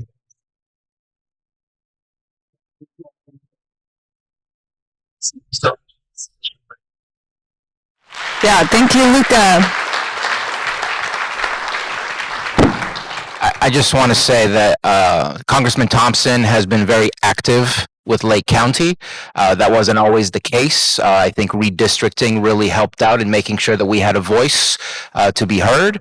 He has a difficult role in his who he serves. He kind of serves both sides of the equation, but he's done a great job in connecting us into conversations that before we were not able to get ourselves at the table. And so appreciate Congressman Thompson's efforts, and we'll continue to work with him.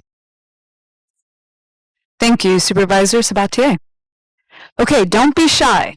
We have to have some questions, some statements. Here we go. We got our first gentleman coming up here. Sir. okay, ready. Thank you very much. First of all, my name is Gage Moyer. I represent the Bush Wildfire Off-Road Recovery Alliance, North Dakota.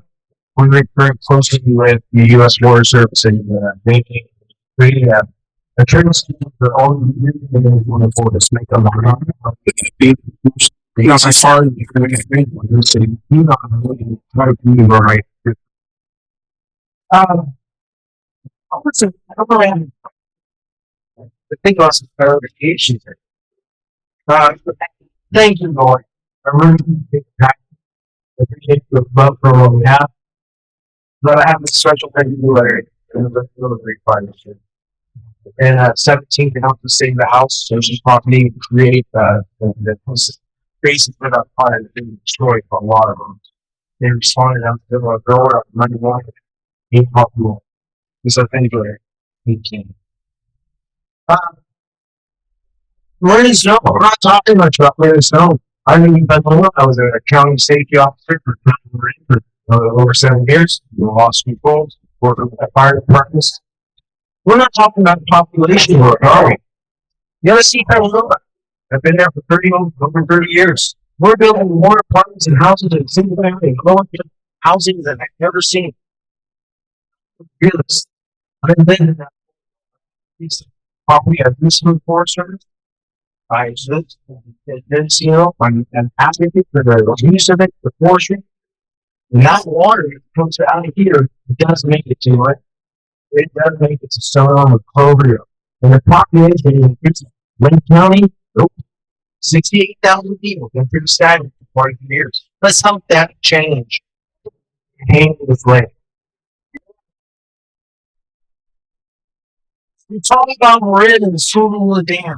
Been next to that lake for over 50 years. Watch it grow, see what it does, and it's useless. They built the dam and couldn't possibly less for it because it cost over $6,800 a day in diesel. And that was in the late 90s, early 90s. So Soper Dam is not going to be raised. It's not for so much. It's a protected stream. Like you said, my brother, Brett, 1 minute. Thank you. And we cannot disregard that road. We do at Lake Pillsbury Homeowners Association, Frank, missed it. We do pay property tax to the Lake County. That's about a month a year just for me.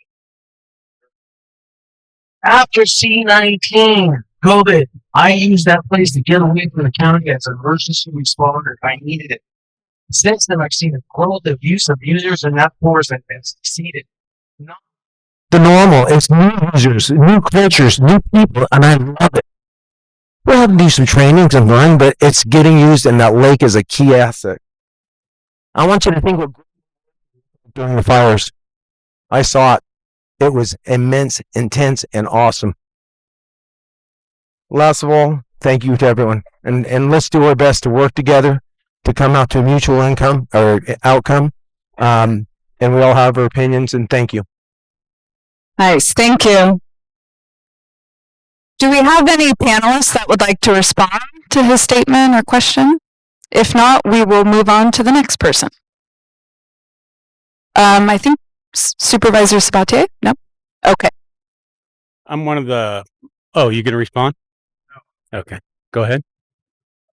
So I'm one of the Lake Pillsbury and have been since the 60s. I want to applaud all of you, first of all, and everybody for being here. I want us to be prepared to take the next step. I want to be prepared to take the next step towards keeping the dam. So I implore you folks and you, and I think maybe the mayor can help. Most of the rest of us just want it to be there, but whatever we can do to save it before it's gone, because once it's gone, it isn't coming back, and our families are never going to be able to have it again. So if there's things that we could do as a community to send letters, to participate, to do anything we can to support it so that it's not, to use your words, Deb, so it's not inevitable. Because I still personally think there's a chance that we could save the dam, save the lake, and save that community. So whatever you guys can come up with, there are thousands of us that would support it. And I don't think we can do it ourselves, right? Like you said, who's going to take it over? PG&E's not going to do it. We have to find an entity to take over the dam, and we will support that. So anything you guys can come up with, your office, we want you to do that, and we're 100% behind it. Thank you. So, hello. I do want to respond to that. So first, something we haven't really talked about, Supervisor Crandell and I have an amazing team. We have our, I'm going to say the wrong, assistant CAO or deputy CAO. I always mess up the position. Matthew Rothstein, who's been amazing. We have Patrick Sullivan, who is our tax collector treasurer. And we have our county counsel, Lloyd Guintavano. That is our Lake County team that works all the time to figure out what is our strategy, what is happening, what is the new information, and what is our action that we are taking. Together, we drafted some letters that we sent both to our state governor and to our federal partners because of some of the executive orders that had been already written by President Trump that requested for greater water storage, for energy resilience. We tapped into those executive orders and wrote to those departments and asked the secretaries to please review, because FERC, a federal government agency, is about to take action that would go against those executive orders, and please find a way to help us with this problem, including taking it over as well. I can't forget also the Farm Bureau wrote a letter drafted both by Lake, Sonoma, Mendocino, and Marin. Marin was in there as well. I apologize, Marin. That also wrote a letter to the federal government requesting similar things, saying, please take action, think of taking it over, whether it's the Army Corps that takes it over, the Department of Defense that takes it over, whoever it is that might take interest, the Department of Interior. There's potential there, but we have taken action. We continue to meet together to figure out what our next action is. We could always use any information that you may have, any advice you may have. We're trying our best, and we continue to take action because sitting down is not the option for us. Thank you. And not to mention, prior to those letters, we met consistently in closed session and strategized about how we're going to address the situation, and it led to these letters and the topic of discussion at the Board of Supervisors meeting that was in open session. So we've been actively engaged with this, and we will continue to be. Can you hear me? My name is Kristen Shibstead. I'm a resident of Lake County. My family is from Montana. We've had the same ranch for over 140 years. So water rights is not a new topic to me. Every 6 months to a year, you are at the Lutheran church, because we don't have a city hall, discussing water rights, and it never ends. I mean, I did it. My father did it. His father did it. You know, it's what we do. So water rights is a very hot topic. And we have a fairly powerful tribal community there, and they make some real good points. So the lady from the Sierra Club, you said, what if we don't get funding for the dam? Absolutely. I think that there needs to be an alternative strategy, because that could very well happen. And I know how horrible that feels for everybody who owns a home in the area, who's dependent on that for fire protection. Or are we dependent on that for fire protection? What the hell has gone on with fire protection? Because armies full of people. I mean, Chief, you guys do an awesome friggin' job, but I know how much that costs. And it's not stopping the fires. They're going to come year after year. So the water protector from the tribes, Whipple, I'm sorry, I've forgotten your name too. Thank you, dear. What can you tell us about that? Because you didn't get a chance to tell us much. Hold on, I'm going to say one more thing, then you can talk, because I'd love to hear my own voice. So the fires keep coming, and you guys put out a Herculean effort, but it doesn't stop. It stopped that fire, but as it doesn't stop fire, yes, but it doesn't stop year after year after year after year of fires. We need to have more fire mitigation practices in place. He knows it. He knows the people's lives online every time a fire comes. So I would like for you to tell me if your tribe and the people you work with have an idea for alternative fire mitigation. And the other thing is, the people north of the dam, which are your people, you said you have low quality water, and do you have low access to water? What was your question about our water? Do the tribes above the dam have high quality drinking water, and do they have access to enough water? And do your people and your committees have fire mitigation strategies? Absolutely. So thank you for your questions and your concerns and talking about, the water rights idea. I think one thing that, I wanted to respond, the governor did mention that when we talk about water rights, there has not been, the amount of water that has been diverted without any type of allocation or any type of flow mitigation has been like 100% from our water storage at times, which is why it's such a big detriment to see, all of a sudden there's some accountability for the water that's being diverted from our river and our area. And so, you hit that right on the nose, and that's, it hurts that, we all have to come to compromise. With the, again, we keep hearing that there is no plans, but, PG&E actually required that the non-point source and all of these things are included before they put in their application. We have been working with locally. Cal Wild has been meeting with the tribes and stakeholders. Again, all of these panelists have been at those meetings. It was held at Robinson many a time, so those tribes were involved and included.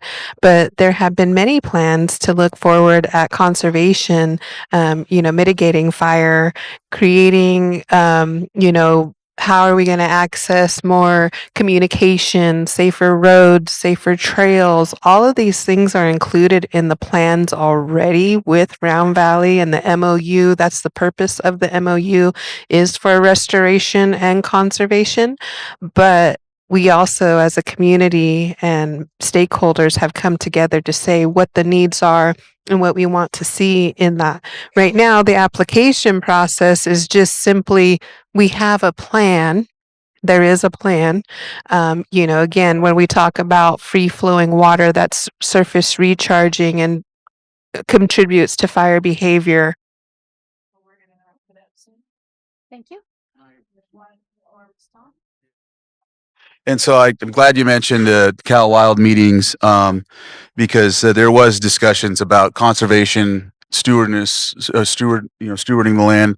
And one of the things we have to consider as well is the conservation easement that PG&E agreed with the Mendocino Land Trust, because that was a situation that put the whole, our whole initiative on in a whole halt.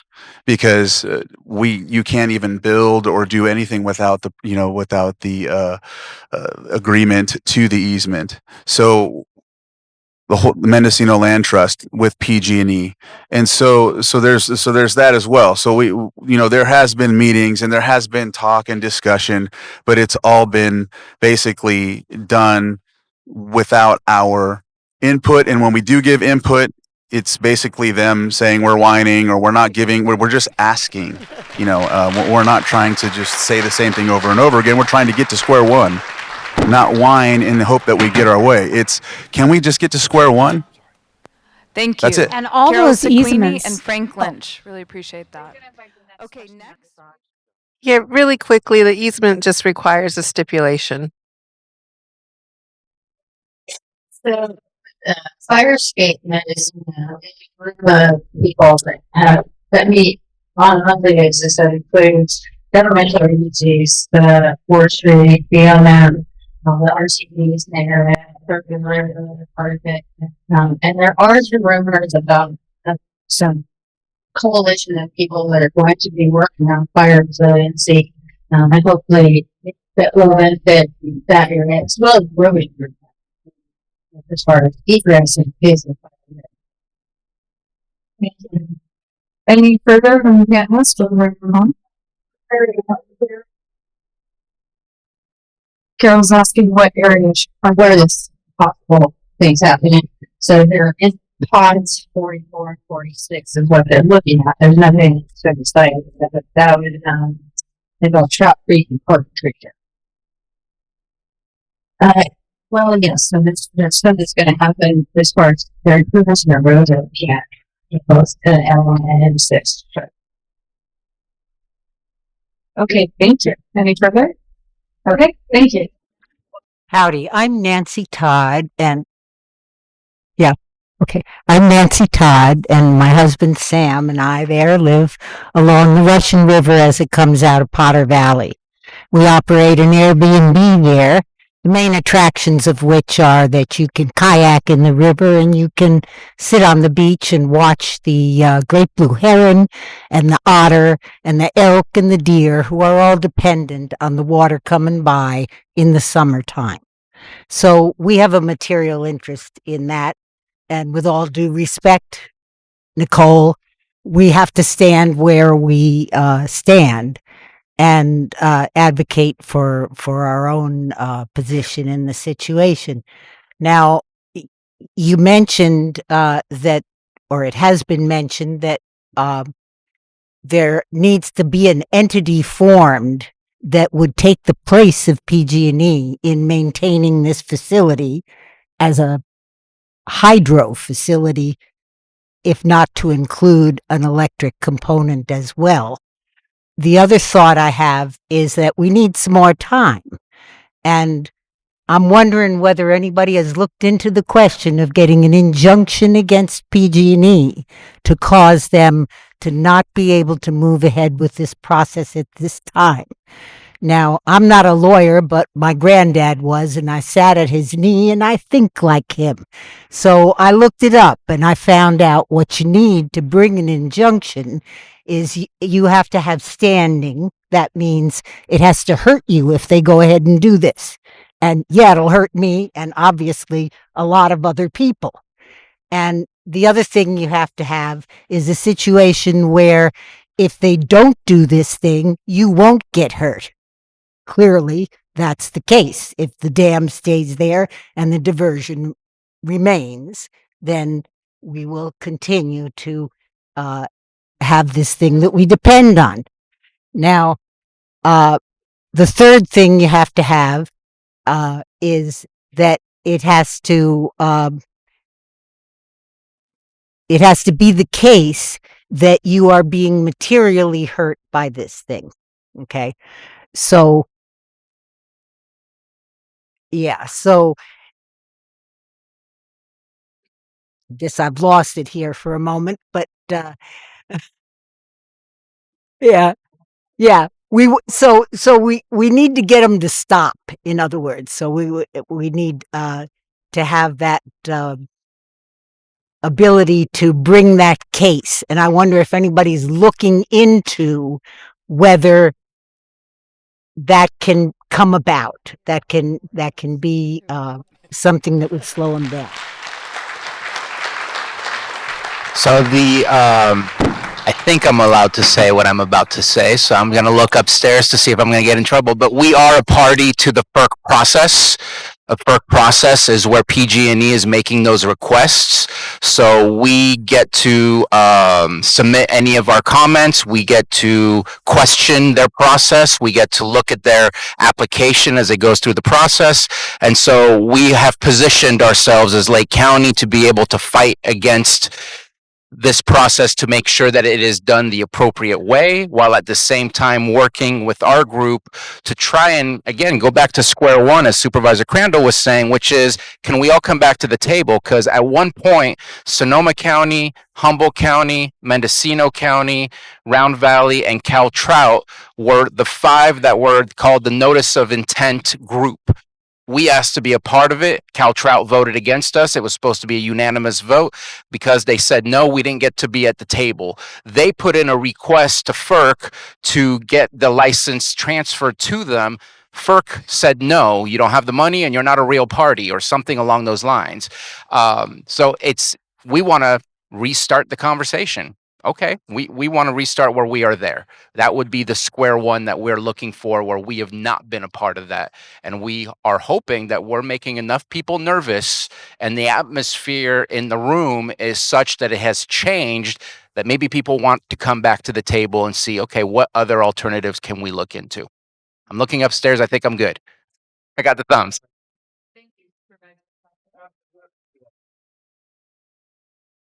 That would be great. But if I'm a party in the other agencies, why would I want to do that when I'm getting something already? You know what I just had to mention that.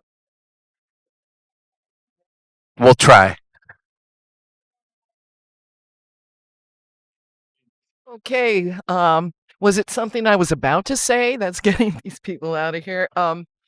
Thank you for being here. Thank you for opening it up to comment. I have a few comments that I would like to address, and I understand when we speak, we use examples that are sometimes hyperbole to make a point. And what I gleaned from the Round Valley tribal representative is that she's not willing to compromise at all.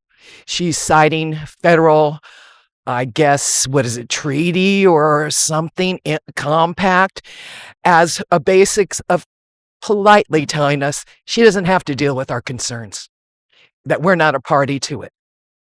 And I vehemently disagree that maybe historically I wasn't, but I'm a party to it now. I'm a Lake County property owner. I pay an inordinate amount of money and insurance, and I'm on Social Security. I don't want to bear my whole life in front of you, but I'm a widow and there's no more money coming in for me. I'm old. And I cannot afford another increase in insurance because we don't have fire access to fire safety. And this bit, we can say many people did it, and there are a lot of hands in making it a danger for us all. But we're not here to address those hands. We're talking to you for the future hands on our homes, our lives, our families. I'm addressing you. And also the Sierra Club person, I found you were disingenuous when you said, well, nothing keeps the cost from going up from retrofitting, but nothing keeps them from going up when you tear it down either. Corruption is corruption, and there's going to be padding to everything. So really, it's going to come down to, who do we value as people? Do we say that because of past injustices done by people that aren't alive now, received by people who aren't alive now? How must we do for a fish or whatever? Is it a power trip? What I want to find out too, thank you very much. What I also want to say is that many people, when you said that the water was giving the people liver disease, I really wonder about that, because so many Americans, so many people throughout the world are suffering from metabolic disease that have from bad diets, alcoholism. And at last I checked, our Lake County communities were full of both alcoholics and those with very poor diets. So to say it's from the water alone without examining anything else is so disingenuous as to make your point laughable and not considered valid, because I don't feel like I want to be counting my fingers if I have to shake your hand. Thank you. Thank you for your comments and concerns. And you know, in response, first off,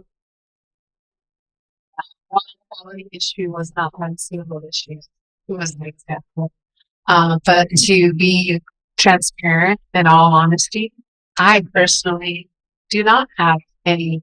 Well, I have come to a compromise in, consideration for the two-basin solution with the pump station, because our fish ladders are not adequate in the river, and the amount of the TMLDs, the amount of sediment, does not allow for a fish ladder to be successful in this case. So I have come to a compromise with, being accepting of a diversion with pump, where that goes from there.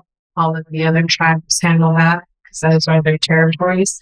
But with all due respect, I personally am not a compromise for this. What I am willing and compromising for is to look at the considerations in the Lake Pillsbury area for conservation, for supporting the riparian ecosystem, so that Lake County can fight defensively against with the natural ecosystem, regenerating the riparian areas, not only in Lake Pillsbury. That area is supposed to be a river. It's supposed to be a river, so that watershed is supposed to be the water is supposed to be dispersed, and that water disperses and recharges the watershed, then we have, less ability. We are the second cycle for, fire safety. But yeah, I'm sorry, you're right. I personally have no compromise. I am here to listen because I do believe that conservation is the ultimate goal here, and how we come together to work on conservation is why I'm here to listen to the needs. Okay, thank you. Deb Salvin? So one of the issues around the salmon and steelhead, especially for the salmon, is that, as we all know, the commercial fisheries for salmon have not even been failing. They haven't even been able to fish for salmon because the numbers have dropped so much.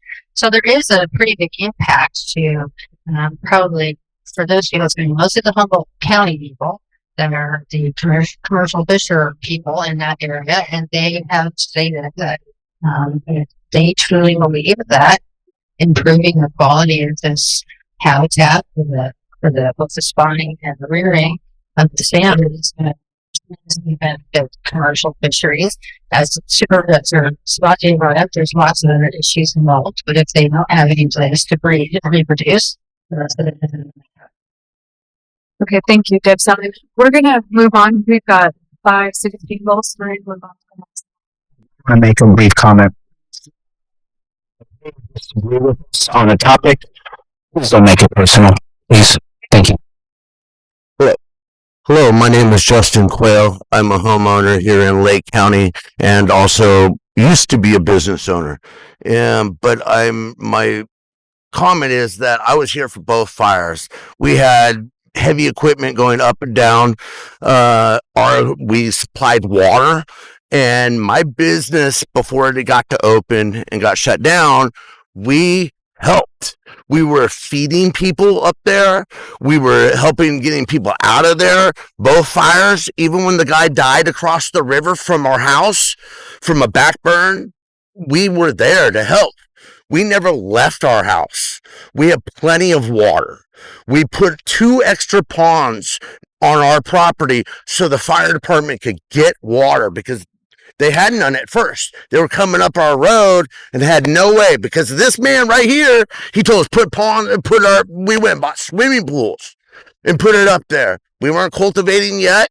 We were in process, we were a cannabis business trying to help our community. My family went out and bought a house in town because of the issues that I'm having with the county, what I'm not going to bring up. But I am worried about bringing jobs here. You guys are shutting businesses down instead of keeping businesses open. You're not working with them like you say you are to keep them open, to keep people out there. I want to help people. He knows. I've texted him. I've gotten on my snowshoes and rescued old people that we got a call from. You know what I mean? But anyway, my worry is the county's finances. You say we're poor and we're broke, but we have all these great resources. You're right, we do. It's mismanagement somewhere. I don't know where, but if I file complaints, they'll shut my business down. I've got it in email from the tax collector. I'm not trying to make it personal. I'm not. But what I'm saying is we got to fight together. Yes, you're right. Let's keep these businesses open. Keep bringing people out there that enjoy that lake. I spent 3 days loving that lake this weekend, loving it. And I want that lake to stay. I direly, because that man right there saved our farm. He also, every man, I think I met around 150 guys that summer, walking up and down that cared enough to help us clean up our property, even though we can't get insurance anymore up there. They still protected our place without asking. So yes, I do believe in saving the lake. Yes, I do believe in my county. And hopefully we can get this together and get the finances so we can be in this game. Thank you.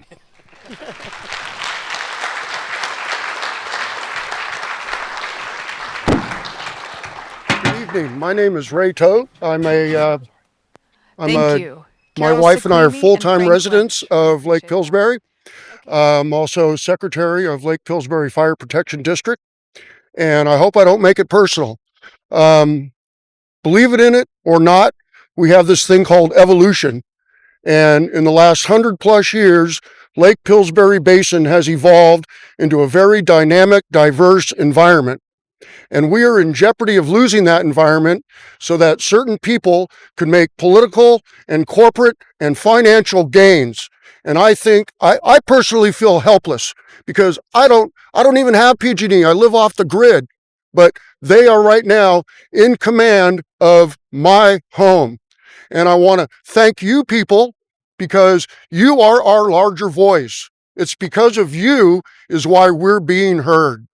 So, second of all, this idea of why Scott Dam was built in the first place. There was not enough all-year flow downstream for agriculture or power production. So this idea of seasonal diversion really needs to have a really very close look taken at it. I personally live right on Salmon Creek, which is the third largest watershed feeding the lake.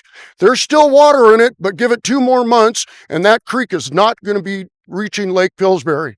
And Rice Fork and the Eel River are going to drain to a trickle.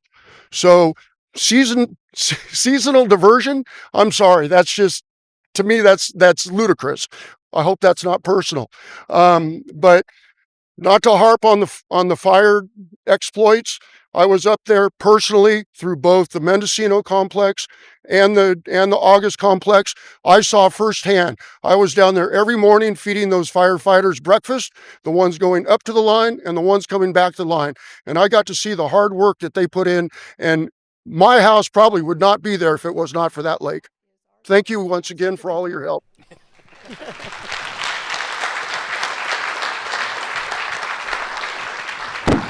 Hi, Dave Rosenthal. I'm down in Middletown. I'm not up at Pillsbury. I just want to make a couple of comments. We've talked a little bit about fish and trying to bring the salmon back. There's no salmon harvesting going on out there because the populations have crashed. But I want to remind you, maybe some people don't know this. Scott Dam was built in 1922.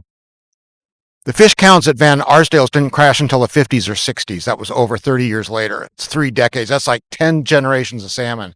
That was not the problem. That's not to say that tearing it down might not help, but that's not what killed the salmon. So that's number one. Number two, let's remember that Scott Dam's reservoir, it's not drying up the Eel River in the fall and in the spring. It's capturing excessive heavy flows during the winter months when it's raining really heavily. That's what reservoirs are for. It's to catch stormwater. It's not to dry up creeks. As there's actually more water going down the creek because of Scott Dam. There's going to be less water if Scott Dam's gone. So we talk about water, talk about the fish, talk about PG&E. They want to abandon it because they're not making money. One of the reasons, of course, is because they've been restricted so much on how much water they can put through, and that's because of the fight that's been going on for 20 or 30 years, as we've heard tonight. Friends of the Friends of the Eel, tribal groups, Cal Trout, they've been fighting. They've stated their goal is they want Scott Dam down. They want the river free. So they fought and fought and fought. And so PG&E has had to restrict flow through the tunnel. So they have generated less money. So yes, they have a reason for wanting to abandon it, but it goes back to all the groups, that have been fighting to get this stuff down. And so finally, then a question as far as the earthquake study that was done after all this stuff was in progress. So the timing does seem a little suspicious to me. I ask any of you, have any of you seen that report? Because my understanding is that it's been pretty close held. No one's really seen what it said. And again, if it's a rating of fair versus, and there's 80 more fairs, if there's 40 more unsatisfied, are they all being taken down because of earthquake? Probably not. How many of them have communities directly downstream that would really be impacted? I know there are farms, there's people below Scott Dam, but certainly no townships where there's risk of thousands of people. Anyway, if any of you have seen that study, it'd be great.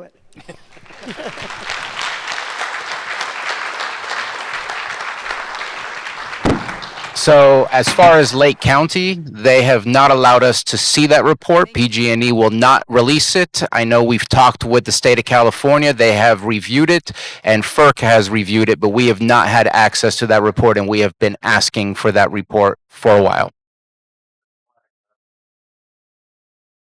The seismic issue, as far as we can tell, because we're not privy to the report, is a red herring. If that dam was unsafe, they wouldn't have just changed its rating from satisfactory to fair. They would have changed it down to unsatisfactory, and they didn't. You hear about it being a high hazard dam. Well, a high hazard dam, almost all the dams in this state are all some kind of high hazard dam.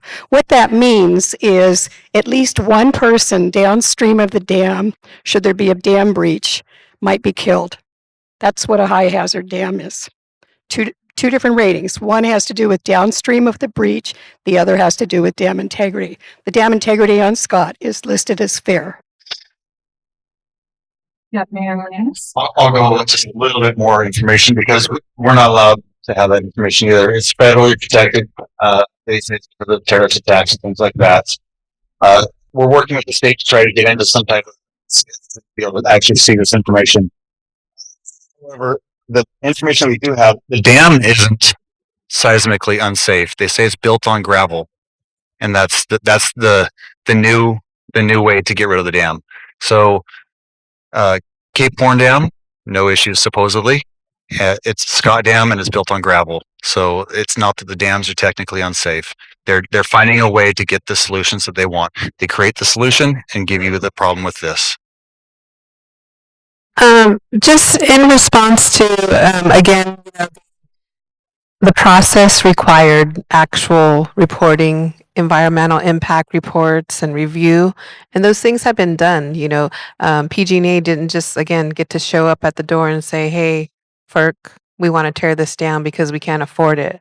There is a process that has been done, and there are reports available. I believe that, maybe the Press Democrat or Mendo Fever had, shared some of those reports, and it's pretty public. But just to give you a general idea, if the dam, which is a dangerous dam, is faulty due to the seismic risks, it would flood all the way to Benbow. So that's, again, looking at, instead of what Round Valley's doing and all of these other organizations that we're working for, we are not looking at one specific area, one specific place, because that's not who we are. We look at the entire watershed. We look at all of the communities. We look at the fact that, we were talking about a lot of expected drought, but in the last 4 consecutive years, I travel between Lake County, Mendocino, Sonoma regularly, and every year in the past consecutive years, there have been excessive flooding in all of these counties that have not been considered when we're talking about potential droughts in the future. My name is Paul Mustaine. I've been around the lake, one form or another, for the last 80 years. I'm a permanent resident up there. At one time was the local game warden up there and have some kind of inside information on some of the stuff. But what I'd like to talk about tonight is 50 years ago, Bureau of Reclamation foresaw all these problems that you're looking at, and they did some feasibility studies. And what's that? Oh, okay. You're not hearing me, huh? Okay. You hear me now? Okay. Anyway, 50 years ago, Bureau of Reclamation identified all the problems that we're having here, and they did some studies on how to fix it. And those studies have been suppressed now for the last 50 years. In fact, that book that I just gave you, if you will look up in the upper right-hand corner, there's a handwritten note saying not for publication. And what they came up with was a 2-dam complex below the mouth of the Middle Fork and South Fork. So it wouldn't affect Round Valley or any of those. It will make a lake make a lake that's big enough to not only support the Potter Valley project, but it will also get water into Middle Creek, which will clean out Clear Lake, which will get water into Cache Creek, which will help desalinate the delta. And what it consisted of was the English Ridge Presley Dam complex. The English Ridge complex would make a lake from just north of Willits, over 11,000 acres, and it would hold probably 2 million acre feet plus all the income and stuff. It would also have a giant mitigation hatchery to help restore the fish runs, and they're looking at some of the numbers right now. And I'd like to put that. I think it's time now that information should be start to getting out to politicians and to people that are involved in it, that there is a solution. It's been checked, it's been studied, and it's feasible, and it takes care of all the things that they're worried about. Plus we're having more problem with electricity. There's 4 stations on that complex that can generate power. What's that? Oh, okay. Well, if I'm up for 3 minutes, I've got a lot more to say. If any of these gentlemen want to talk to me later, I will make myself available. I'm sticking to it.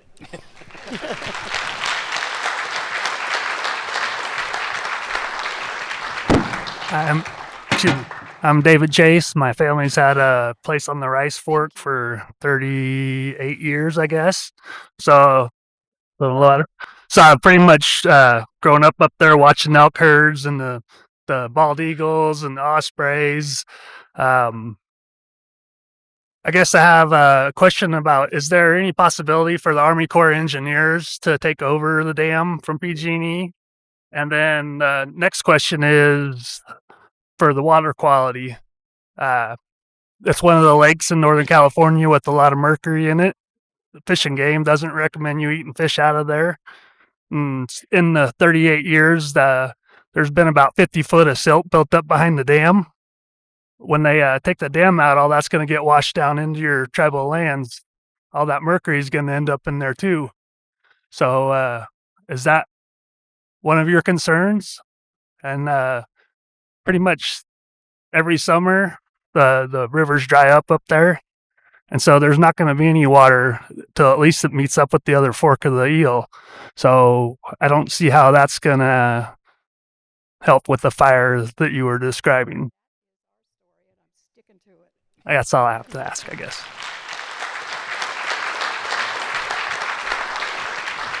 Thank you for your comment. Yes, it is. When we talk about when I continue to talk about the riparian area and the natural riparian area and the environment and the ecosystem and aquatics, that's what's happening now is that, yes, we know that this water is supposed to be moving. And when I talked about the sediment and the TMLDs in our river, in our watershed, that's what it's there for. It's a natural way to cleanse the water. And when it's not moving, then it's not being cleansed the way it's supposed to be. Just like when I talk about restoration and conservation of the riparian areas, it's important to have those riparian plants are there for a reason as well, for the water quality, for natural systems to cleanse the water in the area. And we heard about the oceans earlier. The oceans, the problem that our ocean is having is because our water is not, we're not getting those cold waters from the rivers flowing all the way into our estuaries and then into our ocean, mixing all those nutrients that are intended to travel along this free flowing river. And so, yes, these are the concerns that we have why we are fighting for a free flowing river. And there will be times when, we will have a loss of fish at times. The reason why, again, I talked about deoxygenated water because it sits in the dam.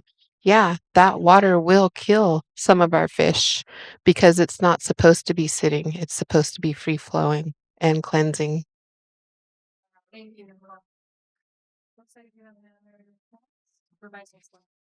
Yeah, it was asked if the Army Corps was an option. I think any department of the U.S. federal government is an option for us that we're looking for who's interested in helping us. The Army Corps does run a few dams. I don't know how many specifically, but they do run dams in the state of California. This would not be asking for something new.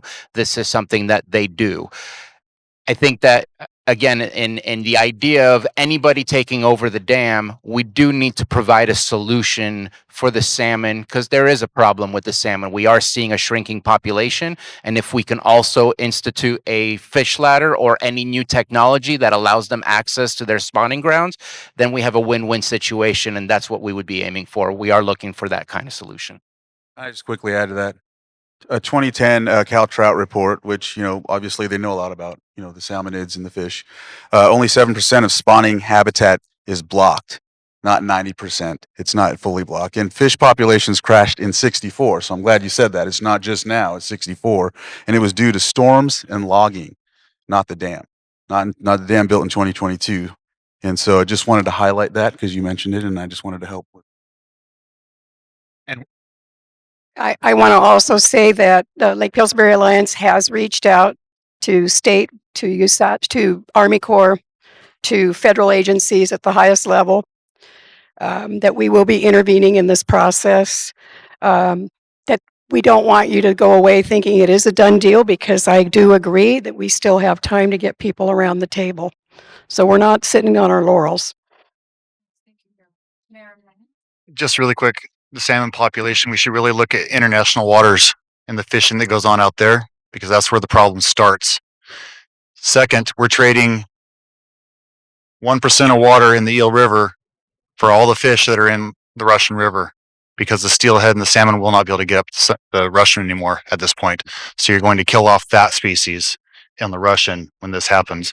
And as for the Army Corps engineer, the Department of Interior has filed paperwork to intervene. I don't know how serious it is or what the whole point of it will be. However, they have filed paperwork through the courts to intervene in this process with FERC. I'm way too short for this. All right. Thank you. I only have one question, but I would like to thank Supervisor Crandell, Supervisor Sabatier, and all the county staff that you have working behind you guys. Lake Pillsbury Alliance, you guys are great. Thank you guys for seeing this through and bringing the attention to these issues. Nickole, I wanted to ask you one question. So you stated that conservation is the ultimate goal. My question is, would Round Valley maintain their stance after looking at the slides of the financials that are going to be put into this? Would Round Valley maintain their stance if the financial benefit of $1 million a year for 50 years was not in the equation? Okay. Yes, absolutely. And I think I shared in the beginning. So speaking on behalf of I don't speak on behalf of Round Valley. For myself, our tribal council, I speak on behalf of my people as a whole, as an advocate for all tribal nations, all those that are federally and non-federally recognized in this water basin. And absolutely, we're not about it for the money. We have, like I had shared, that, the governor was, or mayor was on point when he shared that, in the past, there was 100% diversion of our waters, which I shared we have water rights to, that we have not seen any reparations for, that we won't in the future. What we're asking for is restoration funding so that we can build capacity and workforce for these, for our economies and our areas, communities where, I express that we are one of the poorest counties. So we want to build fire resiliency with that funding. We want to build capacity and workforce in conservation because that's what is key. That is the most important, is the conservation and the return of our waterway.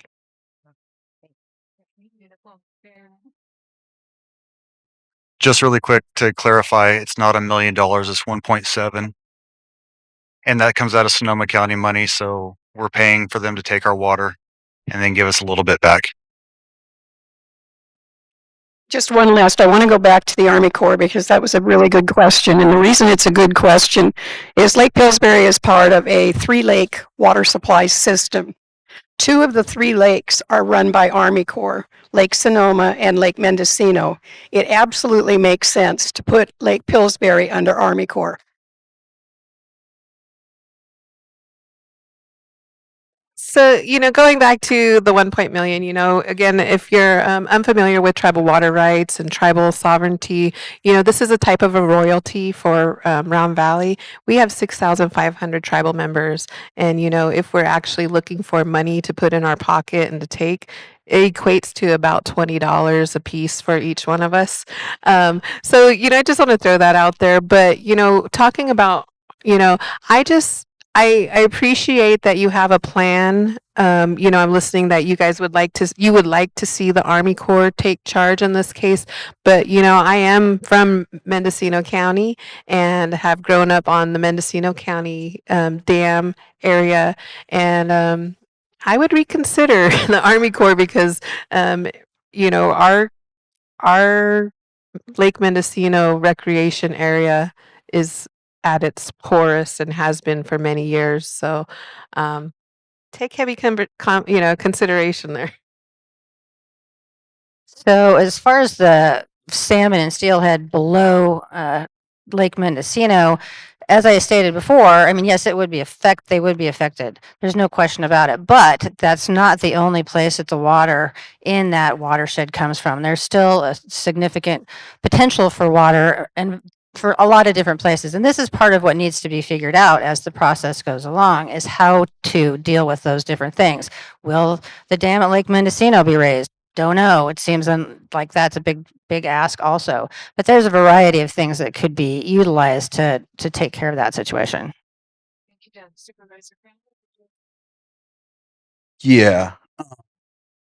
So I need to know which one it is. You either speak for the tribe or you don't. And if you represent all of the tribes, when you say 6,000 members, those same members at Round Valley, my children are related to them too. With your mindset, with your thought process, I should be able to speak for them too, but I don't because I'm not an elected official from them.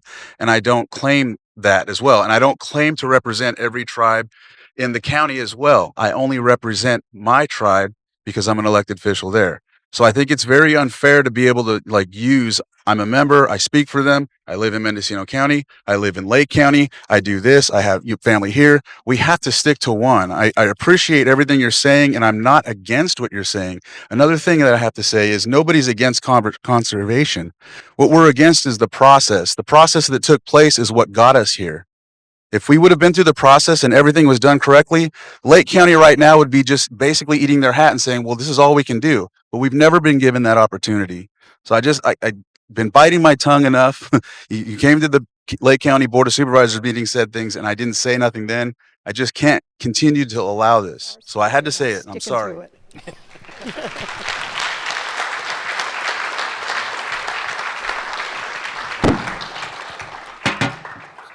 think, Nickole, we just have 1 minute because we want to get. Thank you. Question. So, unfortunately, I'm not an elected official. So I can't speak on official capacity as an elected official. But I don't get to choose how Native I am, how Lake County I am, how Round Valley I am. I live here. So I am one of your constituents when you wear that hat, when you choose to wear that hat in that day. As a Native person, I don't get to choose. I don't get to choose because that's not in our culture or in our way. I am a policy advocate and a water protector. And I am a tribal member of every single one of the tribes, including, the Habemetal tribe. And so I am a descendant of all those tribes. And I, as a tribal person and a cultural person, I claim and honor each one of them. It's just our way. I don't get to choose. I don't get to pick and choose. So just your traditional ecological knowledge for the day. There needs to be some government entity that takes over. PG&E is not making a profit. I understand why they want to get rid of the dam, and California's never learned to monetize water. So the only way to find our way out of this is to seek a partnership with a joint powers agency or some government entity to come in and take over the dam. It's a regional asset, and we should continue to think of it that way. You hear me? I have just two questions. I think. Oh, nice and close. Okay. Yeah, Tom Lacey. I have two questions. The first question I think might go to how close do I need? Thomas, do I need to bite this thing down? They say I'm fine. Okay. The first question I have would probably goes to Ms. Sally and to Mayor Lands. There was a comment made about, and I think it's a fair comment. Not all the water that's on the Russian River comes from Lake Pillsbury. It's the headwater. There's obviously other tributaries. Well, my question is, well, how much water from Lake Pillsbury is Cloverdale dependent on? And what is the math as you go downstream? Because I would imagine Mendocino County is very dependent on it. I would imagine Cloverdale is highly dependent on it. My second question is, and I think it might go to the Pillsbury Alliance or maybe to Supervisor Sabatier and Crandell. In their presentations, they brought up a lot of numbers of different projects. And every time somebody puts a number on a slide, I have to geek out. So apologies for that. But you mentioned a lot of other projects that could cost upwards to hundreds of millions or 2 billion or whatever. I'm assuming that's the scenario if the PG&E proposal goes forward. So my question is a clarification question. Would any of those projects go forward if the dam was retained? And with that, I'll yield to the. So there isn't an exact amount that comes out of Pillsbury to measure for Cloverdale itself. There is a cubic foot per second that they say we have to maintain in that area for environmental and Native Americans. So when Lake Mendocino is running low or dry and that tap is cut off, the only flow that comes in is from the Lake Pillsbury area. And so it's like a supplement to the water supply total. That's what it's there for. It's there to control the floods, and it takes all the water in the wintertime, and then it releases it slowly in the summertime to supplement what is necessary to get by in the later months. Yeah, I don't have a lot to add to that other than that those numbers don't seem to be, and there's all kinds of users all the way down the line, both people that users that are supposed to be using it, those that don't have the rights to be using some of the things that they're doing, things that make it challenging to come up with any exact numbers around that. Just real quick. So there is a total of 39,000 acre feet being released into the Russian River that goes through Cloverdale currently, total. And that is a bare minimum because at this point, we don't have enough water to put out the fires in the later months. So it would have to be more than that total released throughout the year. Infrastructure question. I think a lot of the infrastructure that's being proposed particularly in Potter Valley is a good thing. I mean, they're only going to need more water, not less. So I wouldn't want people to feel that those of us that support saving the dam somehow the work is they're trying to do to build up more water resiliency. It's very important that they do that. Our reason for bringing it up is that we're up to close to potentially 2 billion plus, and cost, I believe the public just doesn't understand how much of that is on their backs, all of it, on their backs and ratepayer backs. So we go ahead with that one study that wasn't done, well, one of several, and find out if we can preserve Scott Dam. That's the study that didn't happen. How do we retrofit, modernize, save that water supply, possibly even increase that water supply for regional benefit? No problem. Hello, my name's Steve Lynch, and I was born and raised in Mendocino County. And I first want to thank all of you that worked so hard to try and save the dam, because it's very important to me and my family. I was raised camping there, and I now own, or lease, a vacation property there from PG&E. I've been there since 2008, and my kids were raised there. It's very important to me. And I apologize if I reiterate some of the points that have already been made, but the first thing that I'm curious about is, in my day, my family had grapes and whatever. The dams were dual purpose. They, in the wintertime, served as a way to keep places like Guerneville and that from flooding. Okay, and then their purpose in the summertime was to retain the water for the rivers to stay flowing. And what I'm concerned with is, and it's easier for us, I think, that use the lake for recreation and are there more often. I think there's a huge misconception of how much water inflow is coming into the lake in the summer months. The water that you see in the Eel River right now, in my opinion, is coming out of the penstock. And what's unique about our dam is, compared to others, I believe, is we have the opportunity to do a mock trial on what they want to do with that dam. If they want to tear that dam down or mimic the natural inflows that are truly coming into it, and we had a nonpartisan, someone to evaluate and measure what's truly coming into the lake and either duplicate it, or if we think the right thing to do is to tear down the dam, then how about we shut that penstock off a couple of years and let everybody live it and see what it's really like before we go tear down a 100-year-old dam that's working perfectly.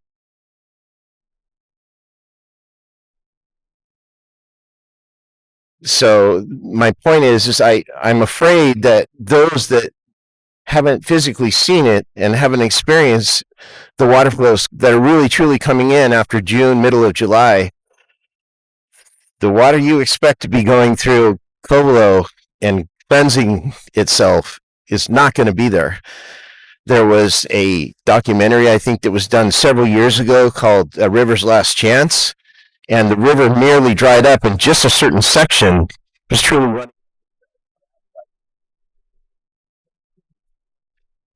People just thought that the mighty Eel River could dry up, drawn out of it for different reasons, but opportunity to show everyone like before we even that down. So I'm just hoping that somehow people can be educated on, the water flows just aren't there. That this river's going to keep flowing all summer, I believe, and it's just not the case.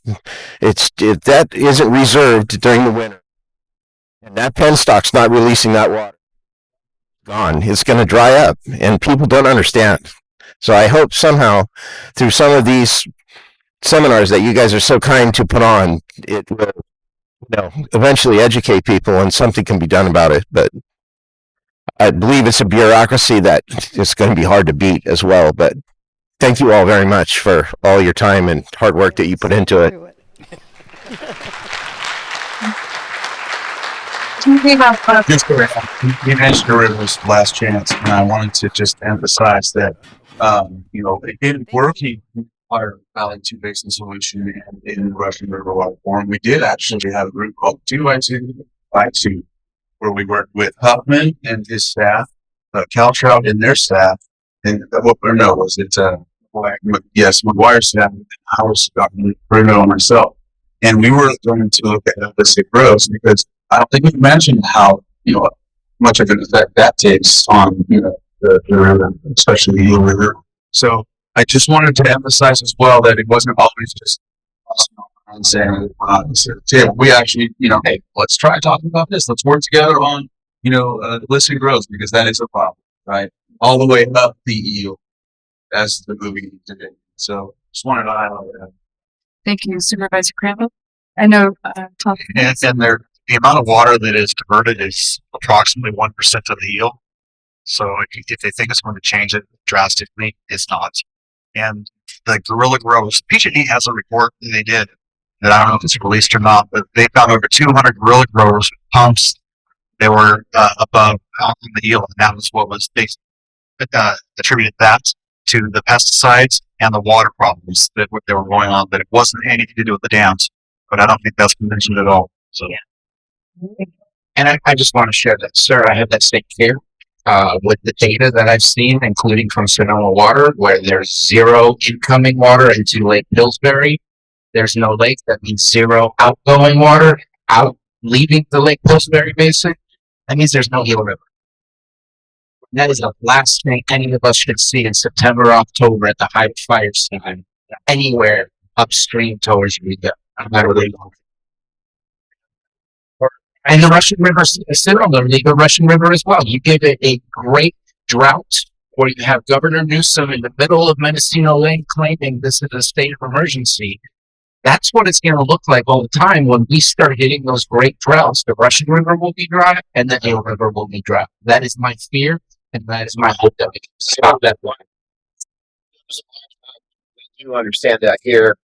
I think that the people that are proponents for tearing it down now do not understand that river will not flow without. And I agree with you, sir. You just said that not enough people who are next to these rivers understand this impact because they see the rivers flowing. We hope to educate and we hope to let them know that might be a possibility. Okay, thank you. Our final comment question. Thank you. My name is Martine, and I am a transplant from Germany. I'm a tribal member of the Black Forest National Park. And, there's one issue here that I don't seem to is not addressed at all.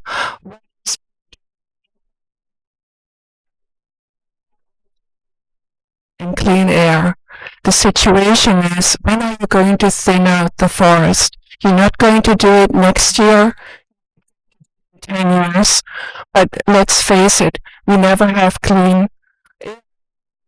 we don't have clean water because the watershed has so much pollution into the watershed from all the fire. Not that is, I recommend you get some forestry engineering. That's no one discusses that. The topic is you've got to thin out the forest to figure out fire prevention because it's not ending, and all this beauty of wood is going up in smoke. That's all I have to say. Yeah. Do you have those in So really quick, this is where I will absolutely agree with you. The tribes have done a great job with vegetation management or mitigation. The Alexander Valley tribe up near Geyserville did a test a few years back, and their place is beautiful. It helps a lot. It's amazing. Problem is California regulations and environmental regulations and money. Those are the things that keep you from doing it, keeping yourself safe with the vegetation management portion. Thank you, Deb Sally. So one of the biggest problems with dealing with the Mendocino National Forest is that it is very underfunded, understaffed, but there's no really heavy equipment, even to deal with building roads. The amount of money that the government wants to give to the National Forest for any of that is to try to improve, they have a whole bunch of, and all the different counties that are involved, and the RCDs and clerk, and there's a bunch of different organizations who are working to clean up the forest to try to improve that situation, but there's just not the number of people, the amount of equipment, and it's just cuts down to the money that's not there to do that. Thank you, Deb. Chairperson. So just love both of those points. Thank you. And I agree. Tribes are doing a lot. I know that but one of the tribes that works locally, Terra, that's been a big part of that. And I know that Nickole works with them. I see her graduate from that program, so I know she knows a lot about it. I have to also just add that if this was not just about water, I would think that Huffman would be advocating for funding to do this type of work to raise the bottom of the forests. Like someone had said, you know, what was it? Our president said that, and some other folks, you know. So like, I think that's something we would welcome too. We've never heard that from anybody. Like, hey, we'll help you fund to do this work. There's also a project I know with from GSNR down to Walney where they're working to do the same type of projects to thin forests from like Lassen and all those areas. And there's groups that are like, no, they're going to try to start doing logging again or whatever, you know. So it's always something, you know. I'm not either one way or another, but there's always going to be a fight to something. This project that's been worked on over there through Gold State Natural Resources is being fought right now because of all these different thoughts that's going to be another forestry, or you know, they're just trying to take the land and you know, log again and whatnot. So it's just a slippery slope. There's always something, and there's always lawsuits, and then there's always another route to take when it comes to that. So I just going back to that, just it would be nice to see funding for, you know, fire prevention and whatnot to the forefront when we talk about fire and concerning a lot of interests. Nice. Thank you. Okay, we are a good hour over time. So let's give the panelists a big round of applause. I'm sticking to it.